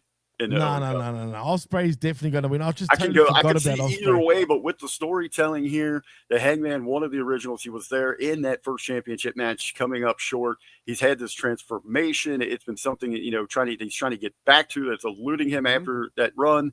You got that big stadium show payoff. You're in Texas with that cowboy, that gunslinger kind of thing. And you're looking for someone to dethrone, to put an end to this Death Rider misery. Who better than one of your originals? I'll tell you the guy who hasn't had it yet and fucked it up. That's who. So that's why they won't go with Hangman, because he's a fuck up. Also, in kayfabe, he's a fuck up. So what better way to continue your character as a fuck up than to fuck up? Isn't that the best possible outcome? I don't like the fact, Rick, that the Chicago Cubs have won a World Series since, that one 100 years ago that they, whatever. I don't like that. Their loser identity is gone. It's ruined. If Cleveland ever wins, the Louisville losers. Yeah, if the Cleveland Browns ever win a Super Bowl, it'll be ruined. Everything will be ruined. You must be losers, and Hangman must be a loser. That's his identity. To be fair, there will be no more Cleveland, because those sons of bitches will burn that into the lake partying. It's become like Atlantis. We'll be talking about, hey, there used to be a city called Cleveland? Right. But sadly, the championship will remain. So, it's just one of those things. I think this is going to be the anointing of Will Ospreay. I think the reason that it's the anointing of Will Ospreay is because they probably were going to try to go back to Wembley another time, and Wembley said no thanks, or Texas said please, either one. And so it would have made sense to have him go over, but they're still going to have him go over just because it's Texas. It's not going to stop him from going over. I mean, he's as much of a Texan as Hang Person is, so why not? Like, that's. I know he's not from. I know he's not from Texas and all that, but I could see them having that conversation. I don't think it's as clear cut. I do agree with you guys, because they got so much invested in Ospreay. He is a mega popular dude inside of their fan base. He really is, man. In their fan base, anyway, he's the most over guy in AEW by far. And really, one of the biggest problems in AEW is there isn't really a clear cut individual talent that should be the champion, the face that runs that place going forward, that's going to elevate them. I just don't see that in anywhere on their roster. Well, yeah, with the way people are currently positioned. Yeah, nobody's going to. I already said this many times. Their issue is not any of the things other people say it is. It's that they're not the WWE. So there's no hope as far as like something. What can we do? Nothing. You can't do anything. Just exist and survive. So what the best thing you can do within your own creative is, if you have a guy like Jon Moxley that even your own fans are sick and tired of seeing, anybody that beats that guy and takes the belt off him is going to be made forever. So they want to give that to Ospreay, who hasn't been ruined like Hangman's been ruined since day pretty much one. That's my assessment of it. Before we do move on, I just wanted to quickly say thank you to G-Ball for the $2 super sticker. Whoops. Wrong one there by accident. What? But, yeah, I accidentally pressed the wrong button there while I was doing the other thing. But anyway, it doesn't matter. Thank you, G-Ball, for the $2. And he says, get over here, Jimmy. God damn it. You're scaring me now, G-Ball. Literally. What have you done, Rick? You've caused a ruckus down here now. It's getting ever so close. Jimmy's going to have to talk to a Mercedes chatbot. Yes, we are getting closer and closer under the $80 mark. Your pledges can help out. Help us in our PBS kind of cause here for Jimmy to make friends with Mercedes Moné, text buddies. And report back live to us with his specials. With his special engagement live. It's going to be live. You'll get Jimmy. You'll get Jimmy with the text buddy thing, and you'll get an HMG tote bag. Yes. So I like it. That's yes. great. All right. You know what else you'll get? You'll get a Collision recap. So let's get into that right now. Adam Cole is on commentary for the whole night. Why? No. Well, because he's one of the premier talkers in this business, or so I've been told for 10 years. Put a blazer on, dude. Put a blazer on. Dress for the part. Yep. If you put a blazer on, that'll instantly make you look a little more jacked. So just, do it. Do it for the shoulders alone. God damn it. All right. Anyway, yeah, but we're starting out in Lab Rat with another. He's not gonna let this. He's gonna make this chatbot thing. You could just take your budget and you could just put it in one super chat. Yes, if you want. Wow. I'm not going to tell you how to spend the money. Thank all of you guys sincerely. Thank you guys. Thank you so much. Unbelievable. Thank you so much, Lab Rat. Tony Storm working again. Got Lady Frost this week. Friend of the show. Yes. And she gets choked out. It's not very friendly. Wow. Yeah. Well, timeless choke out. Thomas choke out. I like it. And she starts her promo lying down in the ring like she always does, but the promo ends with her going outside and getting a look at the view of the city. Very grand, sweeping vista. Rick, what'd you think of this opening contest? Again, I do want to put over AEW. I like the video package, although familiar with Miss Lady Frost there. As you said, a great friend of the platform, good friend of Mr. John Enright. So good to see her get some exposure back in the biz at AEW. I like the vignette, reintroduce her to everybody, maybe the new audience and all that. Wasn't a real big fan of the match, but hey, it was quick, it was short. Again, this is about getting Tony out there. It was a little too much lucha libre for me, and that's just a personal flavor where it is not mine. I don't really care for it. But hey, it's to the point. We're getting more Tony. She's doing her thing. She's running around crazy. We go out onto the veranda, and she's overlooking the city. We're having a good time to sit. Start things. Only thing missing was a mint julep. I do think that, Lady Frost has been down in Mexico working on her lucha libre. As a matter of fact, I believe the announcer said something about her being 11 and 11 out of 14 matches she won, so or something like that. Eight out of her last 13, or like 8 out of 11 and 13 out of 17 or something like that they put over. It's a good winning percentage she had. You just don't see it. That's the only problem. Yeah, well, they just take the just trust. Well, it wasn't in their company. Yeah, it was for another company. I know, but still, even when it's for this company, you still don't see it because it's usually in Ring of Honor anyway. Yes, but she's here on Collision, and it is the champ. Ain't no shame in losing to the champ, the timeless one. Any thoughts on this, Jimmy? Anything else to add? No, it was a quick, good little match, and like Rick said, it kind of was a bit of lucha libre, but that's also because Frost's style is kind of based off that in many ways. She did make her name more so in Mexico when you think about it. Also, did you know that her and Amanda are divorced now? I don't know if you guys knew that. I'll just throw that in. The peanut butter guy? No, not that guy, but the peanut butter guy. What are you talking about? Wait, who's divorced? I'm talking about Frost. Yeah, isn't the peanut butter? Wasn't she with that peanut butter dude? Why peanut butter, dude? What do you makes mean say why? that? I don't know why he eats peanut butter. What the fuck? Oh, well, I don't know. I don't know if he. Protein. Oh, well, I guess it is. What's his name? If I think hard enough, I can remember. Shane. Shane's his first name. I can't pronounce his last name because it's Polish. Savage Gentleman. Yeah, that's all go. I know. I don't know any of his government names. No, he's a good guy, man. Like, I talk to him pretty regularly. He's a top bloke. But you talk to him regularly. You don't know that he's the peanut butter guy. Well, no, I did. I only got to know him more recently thanks to John, because when they came down to my neck of the woods, he was telling them straight off the bat, "Oh, I'll send me to pick them up," and I had to explain to him. Okay, I don't know why he said that to you. He didn't pay you in jars of peanut butter or anything. Like no tip. No, but that's funny. No? Really, peanut butter guy? That's interesting. Fuck. He doesn't do it anymore. That's for sure. I don't know which one of us is out of touch here. All right. Well, anyway. Hey, I only got to know him more recently. Not fucking. I don't know what he was doing before that. Did you guys share a jar of Vegemite? No, I don't know if I Are want you to. veggie mates now? I like that. It's a good one. Veggie mates. That's peanut that's butter good. and Vegemite sandwich. But wait a minute, you scare me though, Veb. Just before we move on, what was his obsession with peanut butter? I don't do your own research. Okay, I gotta look into that because it sounds weird at the same time. It's a tremendous source of protein. Ask John. Text John. Ask him what does vet mean? Savage Gentleman was a peanut butter guy. What the hell is he talking about? Go I'm ask worried. him that. I'm fucking really worried. He'll tell now. you. Shit. All right. Next is the I guess I'll call it a moxolog.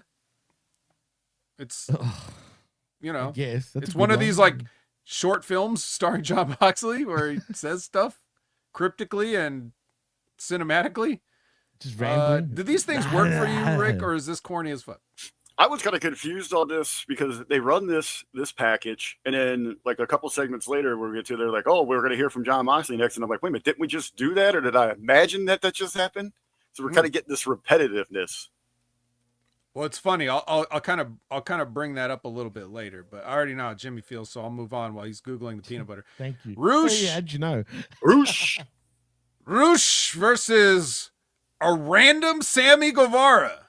That threw me off. Hey, where's this guy been? But then I saw the Ring of Honor tag team title. Yeah, with Dustin, his champion partner, Dustin Rhodes. You may have heard of him. He's the older brother of Cody Rhodes. And no other relations to anyone. AR Fox, again, looking like a guy that's sad and happy at the same time. You know what always amazes me? AR Fox gets pops everywhere he goes. Yeah. People love him everywhere. No matter where they're at, he gets a pop. Yeah. Gotta have my pops. And the Jet Kevin Knight also here in a fatal 4-way for whatever reason. Hologram is watching along, or is it really him, or is it a hologram, in fact, of Hologram? You forgot one thing there, Vet. This is for $100,000. Oh, was it? Okay, yes, it was $100,000 challenge. Interesting. As Cole had pointed out, would have been very nice for AR Fox to win that thing so he could have got some actual ring gear. So wait a minute, who put up the money? Tony Khan, I guess. It was a no, I'm asking big you fight purse. It was wait. I thought. See, okay, yeah, because when it, Adam Ben. Cole, I know what you're gonna say. When Adam Cole was talking about the $100,000, it wasn't a candy bar, which he should be eating to put on weight, but it was like Kevin Knight's.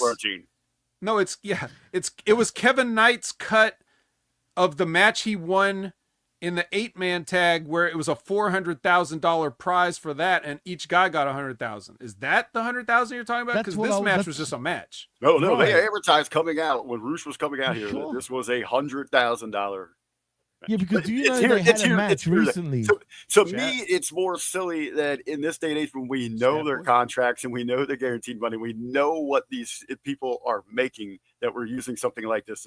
I used to love those. I love it would be kind of cool, like on the indies, but it's kind of silly when we know the level of pay that's already available in the guaranteed contracts. Stupid. I hate these friggin' matches. I love it as a classic field. But the reason why I'm asking is because they did have a match recently for money. And yeah, it was that big 8-man tag. Right, Yeah. exactly. So that's why I'm confused. Why would they? That's why I asked who put up the money.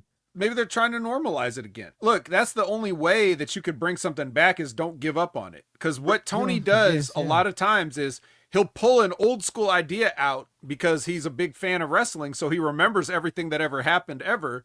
And he'll take those ideas. Unfortunately, out of context, the ideas seem silly because we aren't used to seeing them anymore. They're either stuff that we've never seen, haven't seen in a long time. They don't fit the context of what today's wrestling is.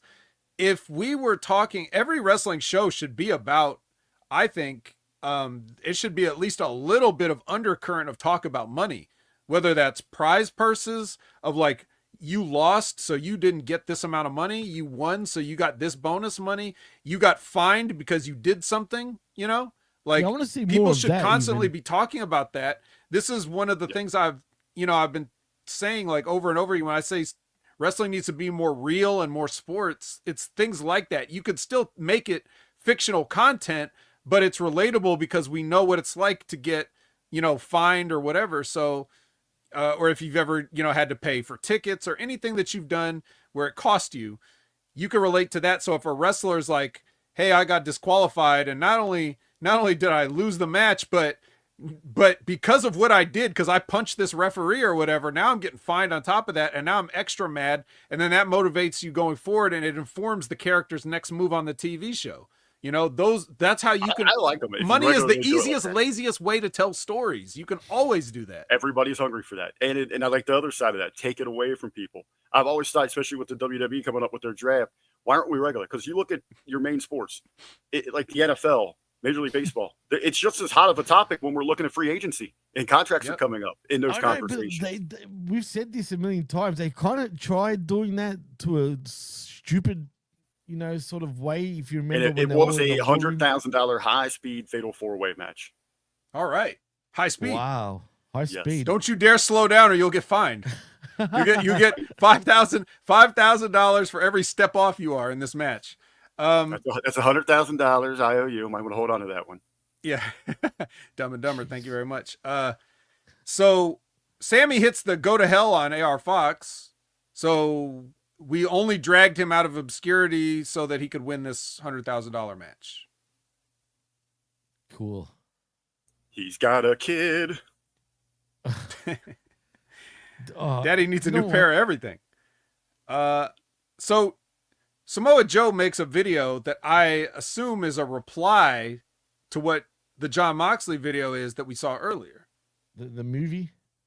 Yeah, it's Joe. Yeah, it's Jon Moxley had like a movie in which he did a monologue. I love that monologue. I like it. Yeah. Then Samoa Joe does a traditional wrestling video package interspersed with some action, while he's talking and everything. Call that a so he's got that. So that's what he gets. Okay.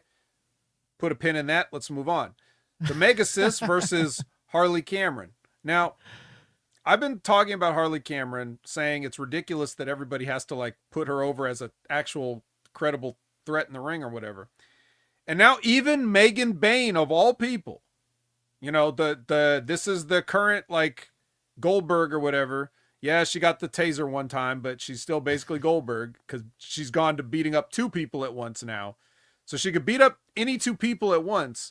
But here comes the joke person with the dancing and the rapping and the puppet and everything like that, and is kicking the shit out of Megan Bain. And Megan Bain is having to take all this offense, go through a break, right? And is kicking out, like Harley's kicking out of all of her shit once she finally does take back over. Like when Megan cuts her off and takes over, it becomes the story of Harley Cameron kicking out of shit. I'm surprised when I'm not even kidding. When she went up for the Fate's Descent, I swear I was like, Harley's going to counter this move probably, but she didn't. She just took it. And that was the end. Thankfully. You obviously but before we get into the post-match, Jimmy, go ahead. I was just saying, you obviously weren't feeling the wrath.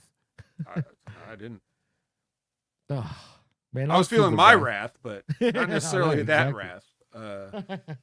Yeah, she just doesn't. I don't get it. But this is a stupid match because of what you just pointed out. It was just stupid. So you're trying to put over This Bane. is the story of the little engine that could. No, You know, she's I out there know, finding and her trust way. me, This got very I've been personal, praising very her. heated, very personal, very I've heated. been praising There was her. an attack on her dear close friend. She's not out there just fighting for a prize. She's not a purse. She's not out there just fighting for herself. This is for her ride or die. She's giving it all against the unstoppable force that is Megan Bane. She's doing everything. She knew she had to jump the gun to try to get everything in.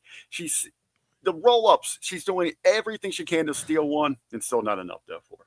Look, I love Harley Cameron. I've said it a million times to the disgust of Vet because he usually can't stand her. But in terms of this, I'm with Vet. I mean, if you're building up Bane to be this killer female in the ring, why is someone like Harley, who really doesn't have talent in the ring, let's be honest, she just doesn't, right?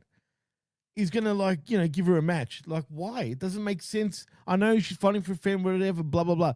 It doesn't matter, though, man. You don't do this type of match with the type of talent that Harley has in those ropes. She can't really go in the ring to be credible enough. You know what I mean? yeah, That's it. That's the person that doesn't belong there, giving it all. She's the average Joe in an opportunity of a lifetime. She's there that sees it. She has to give it all, and she still didn't have enough. Usually, I would agree with you, but in this case, look, I know Rick is being facetious, but that's very entertaining of him, and I appreciate it. I just, in all seriousness, whoever is the producer for this match just doesn't get it. Sorry. Is Malenko that's still not there? how you even that wouldn't even this wouldn't even be how you get Harley Cameron over. Yeah, that's true. Especially if the story you're telling is, what's about to happen here. And that was really with the puzzling part. Is the match didn't make any sense with the aftermath and what we saw play out. Yeah, so basically after all that, we weren't even done, beating up Harley Cameron. So Anna Jay has to come out, right? The next person to challenge the Megasis. And Anna just hits Meg with a 2x4, which causes some mild consternation for now remember, this is the woman who was putting over Harley Cameron's striking, 10 minutes ago. And now she gets hit with a 2x4 by an established. Remember when Anna Jay would just choke out anybody, woman or man, backstage, just grab them and choke them and all this stuff. Stupid, but she can't swing a 2x4 hard enough for Megan Bane to sell it. But Harley Cameron and her little shitty kicks or whatever are going to have Megan Bane pinwheeling on the ropes and stuff. See, that's what I mean when I say whoever produced this match is a fucking dumbass. I don't care I don't care if it's Jerry Lynn. You're a fucking dumbass. Whoever produced this, so fuck you. Nice. Now, nice. I love it. I love it. And on top of that, not only did she not sell the 2x4, but the next thing that she does is charges Anna Jay. So Anna Jay pulls her with the low bridge and makes her look like a fucking moron. I'm not going to sell the 2x4. Thank you, Hacksaw Jim Duggan. But I will look like a dumbass and fall out of the ring. And when I fall out of the ring, that's when Penelope will be like, no, don't go in there and kick her ass like you easily could because you're invincible. Let's just leave. Right? So nothing about this had any psychology to it whatsoever. And it's embarrassing. And as far as Harley Cameron goes, I don't blame her. She doesn't know any better. She's just doing what is being suggested, right? So, and I don't personally care about Harley Cameron as an entertainer, but that doesn't mean get it. I don't see her value. Right. I'm not saying you have to fire Harley Cameron. She could definitely be on the show and I'll just suck it up because it's not entertaining to me, but I can see what she brings to the table with other things. But this ain't that. This isn't what she brings to the table, kicking Goldberg, the female version, and having her sell it. If she's not going to sell the 2x4, don't sell the shitty kick from a ventriloquist. Oof. Damn, you're on fire tonight. Absolutely. Train wreck from start to finish. Going back to it, truthfully, in the match, let Cameron come out, get the early jump, get her ass beat, maybe try to steal one quick roll up to give that little surprise, but then she just gets absolutely destroyed. laid out. But then, as that said, in the aftermath is where this thing just makes absolutely no sense. First of all, with Anna Jay, who the hell's idea was it to give her this 2x4? She can't handle that thing in any shape or form. It was awkward to see her try to swing that thing. And then the no-sell, that was the other thing that jumped out to me. All right, so as Megan already looks like an idiot eating that over the top on missing her charge, Penelope now is going to just pull her back with ease, handling her with no problem. And then Anna Jay's going to stand there like she's some kind of badass in the ring. And bitch, you couldn't even drop someone with a 2x4. Now you're going to sit there like you're like the cock of the walk. You're the baddest bitch on the block. Nah, not working. Yeah, no, the old thing of like somebody goes over, somebody gets over, and all that other, yada yada yada cliche stuff. Well, nobody got over here, and everything Anna Jay does looks awkward. Yeah, I don't think she's not a wrestler, man. Including her boyfriend or whatever. I was going to say he looks awkward too. With Couponer there, Anna Jay can't handle the wood. Yeah, I guess Jungle Boy isn't packing anywhere near a 2x4. So he's just a little stick, right? Yes, toothpick. Yeah, even that. Yeah, absolutely. Yeah. Anyway, so yeah, everything wrong with that. We covered it pretty much. Probably not. We probably missed a bunch of stuff that was wrong with it too, but just we got to move on. It was wrong. Yep. Mox and Marina stormed the ring to answer Joe's video. I guess I didn't know we were going back. I guess we missed another Joe answer. Like we should just kept these guys answering each other throughout the show and then never coming in contact. This is very My Rise from WWE 2K. Like the way it's done here, man. It's so stupid, dude. This is what it reminds me of, like My Rise, literally. I mean, does it not? I mean, seriously, think about it. It really does. Yeah, I'll have to take your word for that because I don't play those games anymore. But I can only imagine, like, some of these wrestling storylines. There was a few months ago, last year sometime, I don't know if you guys in the chat remember, but like one of the NXT shows that Ray and I watched, I was like, I swear to God, an AI wrote this. Like they did it just to try it. Like because it was around the time when everybody was talking about Chat GPT. And I said, I swear someone just did it just to see what it would look like. And they're going to go with it. It never was that weird again. And it hadn't been that weird before, but for like a week or two there, I was like, these are AI generated wrestling scripts, like 100%. Wow. And it does it too. If you ask it to do it, it actually will do it. Of course it will. Of course it will. It's amazing. It's weird at the same time. Anyway, Lexi is with the Outrunners, and they cut a promo back to RPG Vice or whatever they're going to be called now. Roppongi RPG Vice. I don't. Isn't that what they said? Didn't he say that? Actually, they did say that. They did. Weird. I didn't mishear that, did I? But, no, they did. They did say that. All right.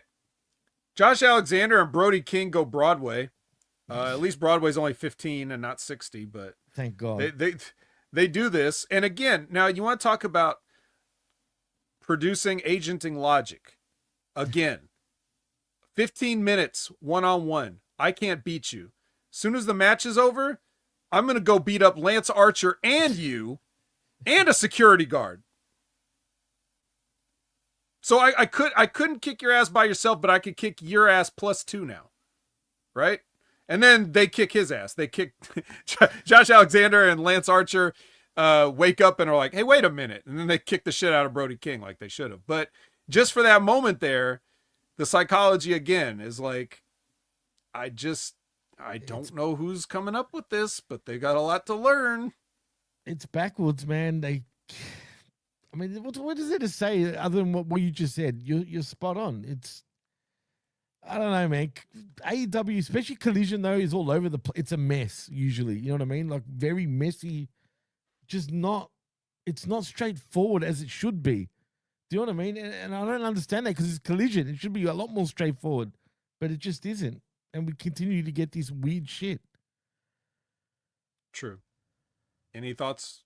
RBB? Well, let me ask you, gentlemen here. I've been watching it as much as I can, and admittedly, I will have AEW on, and 5 minutes afterwards, I'm like, wait a minute, like, why am I not retaining what I know I just saw, or I can't remember here? It's happening to you now too, is it? But I am watching it. I do enjoy it. I find that I'm watching it a lot more now. But are we regularly getting where they're announcing time limits back for matches? I mean, this is almost kind of like the purses that they were announcing. I'm not opposed to it. I just want it to be more regular. Not They're yeah, consistent not with that. Always. not regularly. It's inconsistent. And I don't know if adding, 6 more people to the match to make it 30 minutes plus, like we got at the beginning of Dynamite. I don't know if those rules are different based on the type of match. Only 15 for singles, 1 hour for all-star 8-man extravaganzas. They never make that clear. And like most things in wrestling, they only decide, just like I said with the gimmick, I'm going to do the $400,000 gimmick, even though I haven't done it in a while and no one's done it in a long time. But I'm going to do that. Same thing with a time limit. If you hear a time limit figure into a finish, it's because you just want to use it for that finish instead of teasing it for every possible finish. It's one of the reasons why the WWE speed thing is so stupid, because it's like, if anybody could just win a match in 3 minutes, they would. That's the whole point, is that it can't be done in 3 minutes, so to put the time limit, if every match on WWE Speed doesn't go to a time limit draw, that's the phoniest thing ever. Right. So I'm in favor. Like I would want to bring back give me a time limit. Let me know the parameters here. It's going to be a tag or a 6-man. They'll have a little bit more, but I can look forward to. Like, okay, let me get invested, pay more attention, because I know I've only got 15 minutes. My mind doesn't have time to start wandering because this tag team match might go 45 freaking minutes on a television show. This ain't Texas says WWE Speed Collision long-term booking. Yeah. I mean, maybe. The Crew has a little promo video. So there you go. Platinum Max Open Challenge. He is inspired by the 15-minute time limit. So at least he's working. He's using the show to work, work into his advantage. He gets a 5-minute. He says he could beat anybody if anybody can last 5 minutes with him. Okay, then I don't know what happens if they can last 5 minutes. I don't remember if he made that clear. He just said it. Anyway, Daniel Garcia comes out to answer the challenge. The best part of this, and probably the best part of the entire week, in my opinion, is when Nigel McGuinness yells out, 15 seconds gone. And, and then they're like, come on. And he's like, 20 seconds gone. That's the funniest, best thing on the entire week of content. But it only goes 1 minute total. Daniel Garcia wins 59 and then seconds. calls out Under FTR on the mic. Mm-hmm. Sorry, one more time. 59 seconds, under 1 minute. So yeah, 59 seconds technically. That I looked up on the screen and saw 1 minute. So he hit that 3 just before it clicked over. It takes a second. It takes a second to stop that timer. And I think great job by AEW production to have we just had that inspiring moment just moments before, and they were able to key up the countdown clock for us. That's awesome for them. Loved it. Jimmy, did you love it? Yeah, sure. I mean, it's always entertaining seeing Platinum Max lose, I guess. But again, where are we going with this long term? I know it's a loaded question because it's AEW. Not even Jimmy, they know. about long term again. Live in the moment, Jimmy. Embrace the moment. Just live in the moment.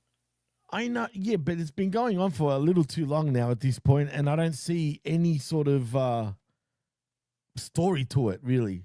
Like, do you know what I mean? It's just this every time, and he continuously loses and loses and loses. Yeah. When is he going to get a win at least? I don't know.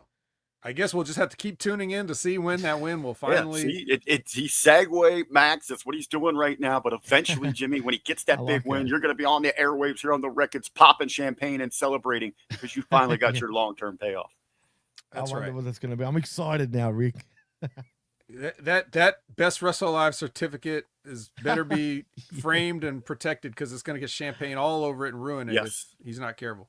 And Jimmy's going to be there on the text machine, sharing his excitement with his new best friend, Mercedes Monet, talking about that moment that finally paid off for Max Cassidy. Hey, I'll be popping champagne when that happens.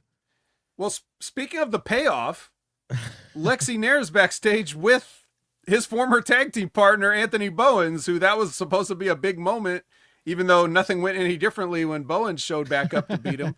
But yeah, so Bowens and Billy are back there. Then Blake Christian and Shotty Lee interrupt. And of all people, Shotty Lee wants to challenge the 5-tool player. God. Cool. 5 tools. 5 tools. That's right. The 5 Mhm. tool. They're all Yeah. tools, in my opinion. Oh, All right. Yeah. I Now, said you it. guys- There you go. Now, Jimmy, I don't know if you're familiar with the 5 tool player thing, but Rick, you know the 5 tools, right? yes, but I cannot repeat them right now. But I know what they are. We've got what the looks, the style, the athleticism. No, not his 5 tools. I was Oh. talking about the baseball, where he's taking it Oh. from. Hitting, running, fielding, throwing, right? Everything. Somewhere along those, yes. But I get. I know. No, what yeah, it is that's in you got them all, baseball, and then really? the last one's hit for power. Yes. That's really the 5 tools of baseball. Yes. Okay, I just learned something. Yeah, new. most people don't have all 5 tools.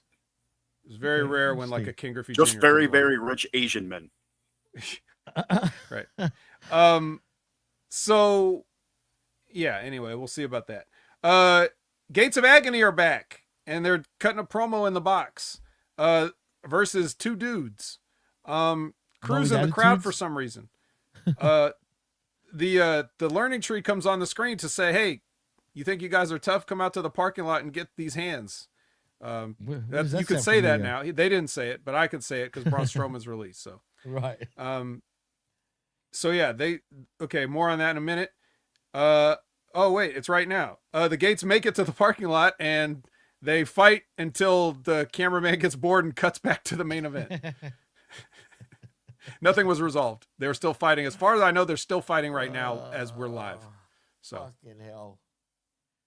AEW. So- I'm screaming it. the only way to do this, to take this parking lot brawl with weapons and everything, the only way to settle this fight is to bring it into the ring and put some rules on it, and maybe a time limit, and maybe a bag of money. Like, let's do all these things and bring it all full circle with the Gates of Agony versus, the Learning Tree. I would like to see that. The big payoff there. Talking about big lines there from Nigel. I did pop for the we're going to need security out here when he grabbed the chair with the security jacket on it. The beautiful semi is getting all messed up. But yeah, we're waiting for that big payoff with Big Cass and Blenzo, old Black Enzo, getting their moment. God. Well, speaking of that, our main event, 2 out of 3 falls, shit. FTR versus Roderick Strong and Kyle O'Reilly. FTR, of course, with their new manager, Stokely Hathaway. So, yeah, look, you are actively telling me to stop watching the show if you put this match on. So that's kind of what I did. I did have it on. I listened to it. I absorbed it through my skin more so than anything Your else. skin. Yes, I let it permeate me. Oh man. But I can give you the rundown of the falls, and then if you guys want to chime in on anything else that you thought, any observations. Fall number 1, Hollywood Axe the Axe and taps out to Kyle O'Reilly's ankle lock. Ooh. And this is the runner-up moment, or at least maybe a tie with the Nigel McGuinness 15 seconds gone call. I say it, the reason I'm going to give it to Nigel is because that was part of the broadcast. This was probably in the international version when they go to picture-in-picture or whatever and the audio's cut off. But Stokely tells some fans, shut the fuck up, like right by the camera. I loved it. It was perfect. Fall number 2, Kyle is shattered. And fall number 3, shattered again after a falsie in which you thought that the Paragon won, but there was a foot on the ropes, and Stokely may or may not have put it there. So we got that little finish thing, but ultimately the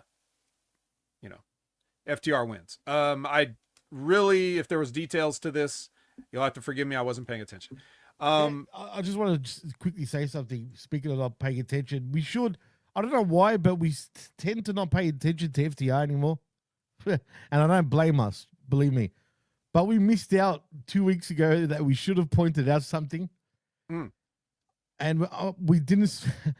Did you notice when they fucked up like 4 or 5 spots in a match? Oh yeah, that was a while ago. Yeah, and, It was a and while that's ago. I know I mentioned that we Did missed we mention it? I mentioned that we missed it later. The next week, I said this was all over social media, and I still didn't see it, but I heard about it. So Right. Well, I saw it, and it was atrocious. Right. Just quietly. Yeah. No. that Yeah. bad. That's we did acknowledge it, but we missed it when we reviewed the match because Right. again, like this, there could have been. For all I know, they could have done something worse in this match, and I just missed it because. And I goddamn it, cringed it's that we FTR, missed bro. that because we should have actually seen that. But that's how much I give a shit, and obviously Vet too, about FTR. Seriously, and they're always main eventing. They're Collision guys now. Is it safe to say pretty much? They were Right, they were from the Collision start with guys Punk. because they were a Punk pick. Right, So exactly. that's why they're there. I mean, they're on Dynamite too, but just whatever. They So- just come across Collision guys more so. So anyway, again, in the final botch of psychology tonight, Daniel Garcia comes back out, gets in these guys' face, and somehow leaves the building on his own power. Not only that, he's untouched. The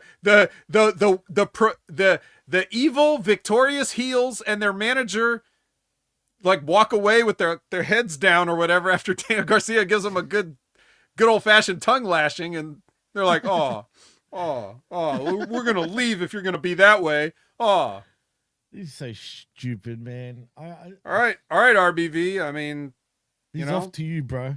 yeah, Dude, I don't know what you guys talking about. Undisputed Era versus the Revival. This is of epic proportions. Oh yeah, 8 years ago at a takeover. Mhm. Yes, exactly. Now we'll fast forward. We'll go to last night's match here. This is a lesson that Tony should really adhere to. Is simply slapping a gimmick on something is not going to make it exciting. Is not going to make it intriguing. Not Yes, going it to will, make it damn it. enjoyable. Immediately hearing this was best 2 out of 3, I went into the same mode as Vet. It just can become just background fodder. I don't have Dude, to really pay attention to this thing. It's it's- going to run forever. There's no story. There's nothing to really get me invested this time around. So again, there's nothing of intrigue here. They're just going to go out, run through these motions inside the match itself. Even more so afterwards, just kind of embarrassing the tongue lashing, just waving their finger at them. The no from Garcia, who apparently, it's 3-on-1 here, but that crowbar is the game changer. Mhm. And they take off. So what we get next week, he's going to come out and he wants answers. He's going to beat it out of them. Why don't you just do that right then when you have the crowbar? yeah. because Yeah, we what don't was think everybody logic. supposed to pop when they're not going to be there for whatever you're going to do next time? Like that's the thing you gotta remember. I just and also just for the record, not that it matters, but when I looked at the clock, there was 25 minutes left in the show when they said it was going to be 2 out of 3 falls. Looking at that, like, did they have So something on don't- the nets? Well, but I'm just saying if you're not if like RBV, maybe you don't watch Collision every single week, but I will just tell you that 25 minutes was going to be there no matter what the stip was. If it was just a regular tag match, it was 25 minutes on the clock. So whether there's falls or not really doesn't change the fact that they're going to give these motherfuckers time every time. That's what the main event's going to be, 25 to 30 every single time on Collision. So, and it usually involves FTR of some kind. Always. What was worse about that, though, is you get the second fall and they're up against the hour. So now they got an overrun and they remind you, hey, we're going to stay with this thing. So it's like, all right, how much more do I need to stick with here? Yes. Well, Oh, we'll see. But I always stick with it because I don't watch it on TV. I'm watching this this gimmick version. So like that's how I can see exactly how much time is left. I'm not left to wonder like the people on the Saturday nights that have to watch this shit live and like, God, I have to go to the bathroom. Can you hurry up with this? Yeah. So It's fun. whatever. But It's fun. yeah, that's your show. That's your week. That's AEW. That's everything. Jimmy, any final thoughts on this match, the week, anything you want to just cap everything off with? Well, first of all, I just want to point out, congratulations, Rick. You've become one of us now officially by saying that now that you're starting to watch AEW more regularly, you're starting to go blank as you're watching it. It's like you're not retaining. And that's what we've been saying for months. Like, no shit. Like, you're watching it, but it's not. It's like you can't retain. I don't know why this show, in particular, especially Collision, tends to do that. I have no idea why it's like that. But it's a real phenomena, and it happens. And so congratulations on joining our club. He's like Cold-Blooded said, he's one of us now, because that's what it does to you. It's a weird phenomena. But other than that, the week of AEW is Yeah, he's one of us. Google gobble, Google. Yeah, go Rick. But yeah, man. As far as the week of AEW, it was. I don't know, man. I didn't enjoy this week. I felt last week was a little better than this week. Put it that way. It's just, it's AEW. Surely the Hurt Dynasty was highlight. That's the only thing. That's the only thing I enjoy, and even that is starting to get repetitive. You said you were getting a little tired of it, so. I mean, it's the same thing, other than a little few tweaks, is it not? I need to see something more, a little bit. That's all. But I'm not hating on it just yet. But it's getting close. If we continue to get 2 more weeks of this thing again, I'm going to start shitting on it. So in saying that, it was a bit of a bland week for me when it comes to AEW, boys. All right, and our guest, the great Rick Bronson Vickery. Again, just to put over some positives, we got 2 big shows we're building towards. We got the Beach Party, we got Double or Nothing. So they do have a lot of things going on. I do like the video packages. I continue to like how they are piggybacking on some of the other big things with the NHL playoffs and the NBA playoffs going on, with the playoff pandemonium, whatever they had. But, and they're using those audiences. I like how they're coming in after those to try to get those new viewers. Maybe people stick around, maybe something that's attractive that they'll want to come back and watch. So they do have some things going in the right direction. So kudos to them on that. Little programming note for you suckers out there that are like me that watch this thing in real time. Collision next week will be on Thursday night on TBS. Yeah.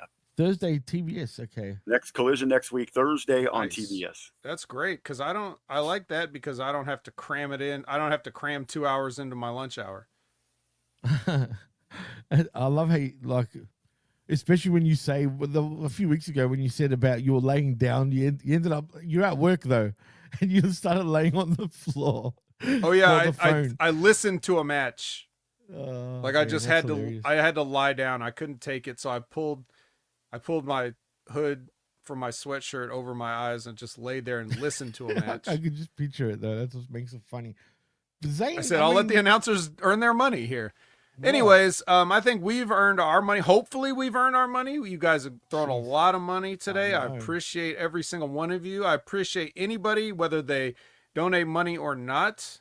It's the thought that counts. And I love that you guys are spending, because the single most valuable currency we have on earth or existence is time. So if you spend time with us, I appreciate the hell out of each and every one of you. So with that being said, if you want to spend more time with us, this is the part where we tell you how you could do it. We'll start with Rick first as our guest, and then we'll move counterclockwise up to Jimmy. Well, I think you guys you guys usually plug all the shows. You can find all the content.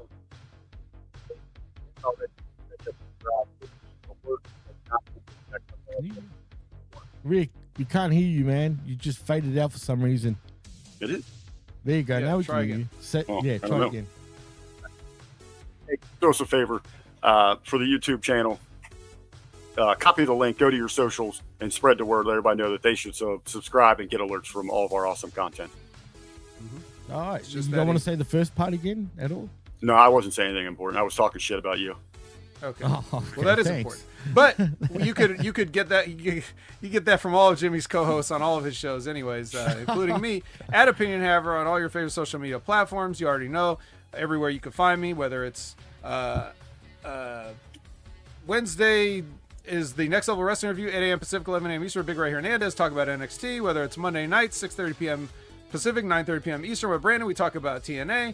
Whether it's here on that Wreckage or if you got Wrestling with Rip Rogers every Concrete Friday, whenever.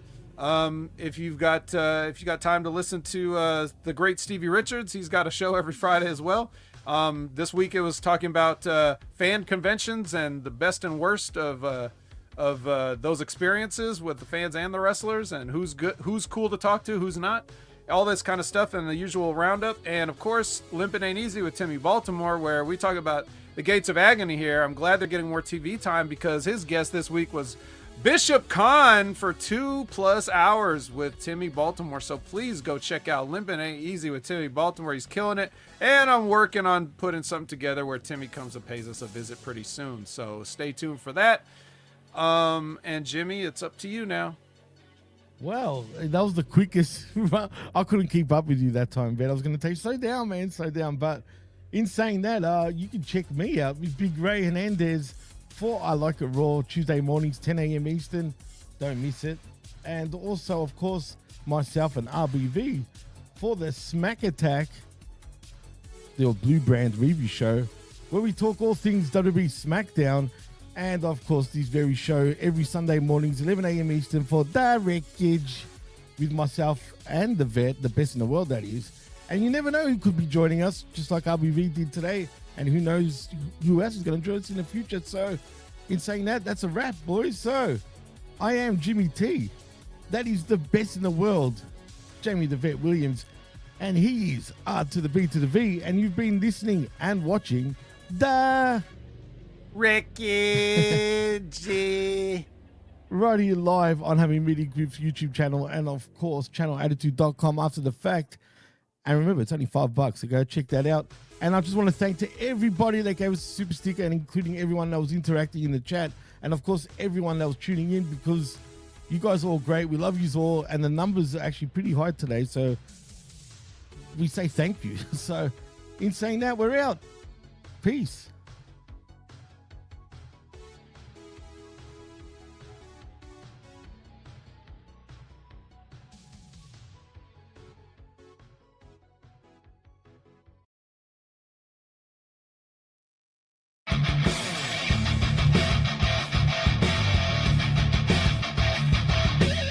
This is Channel Attitude. Your voice, your right, your freedom.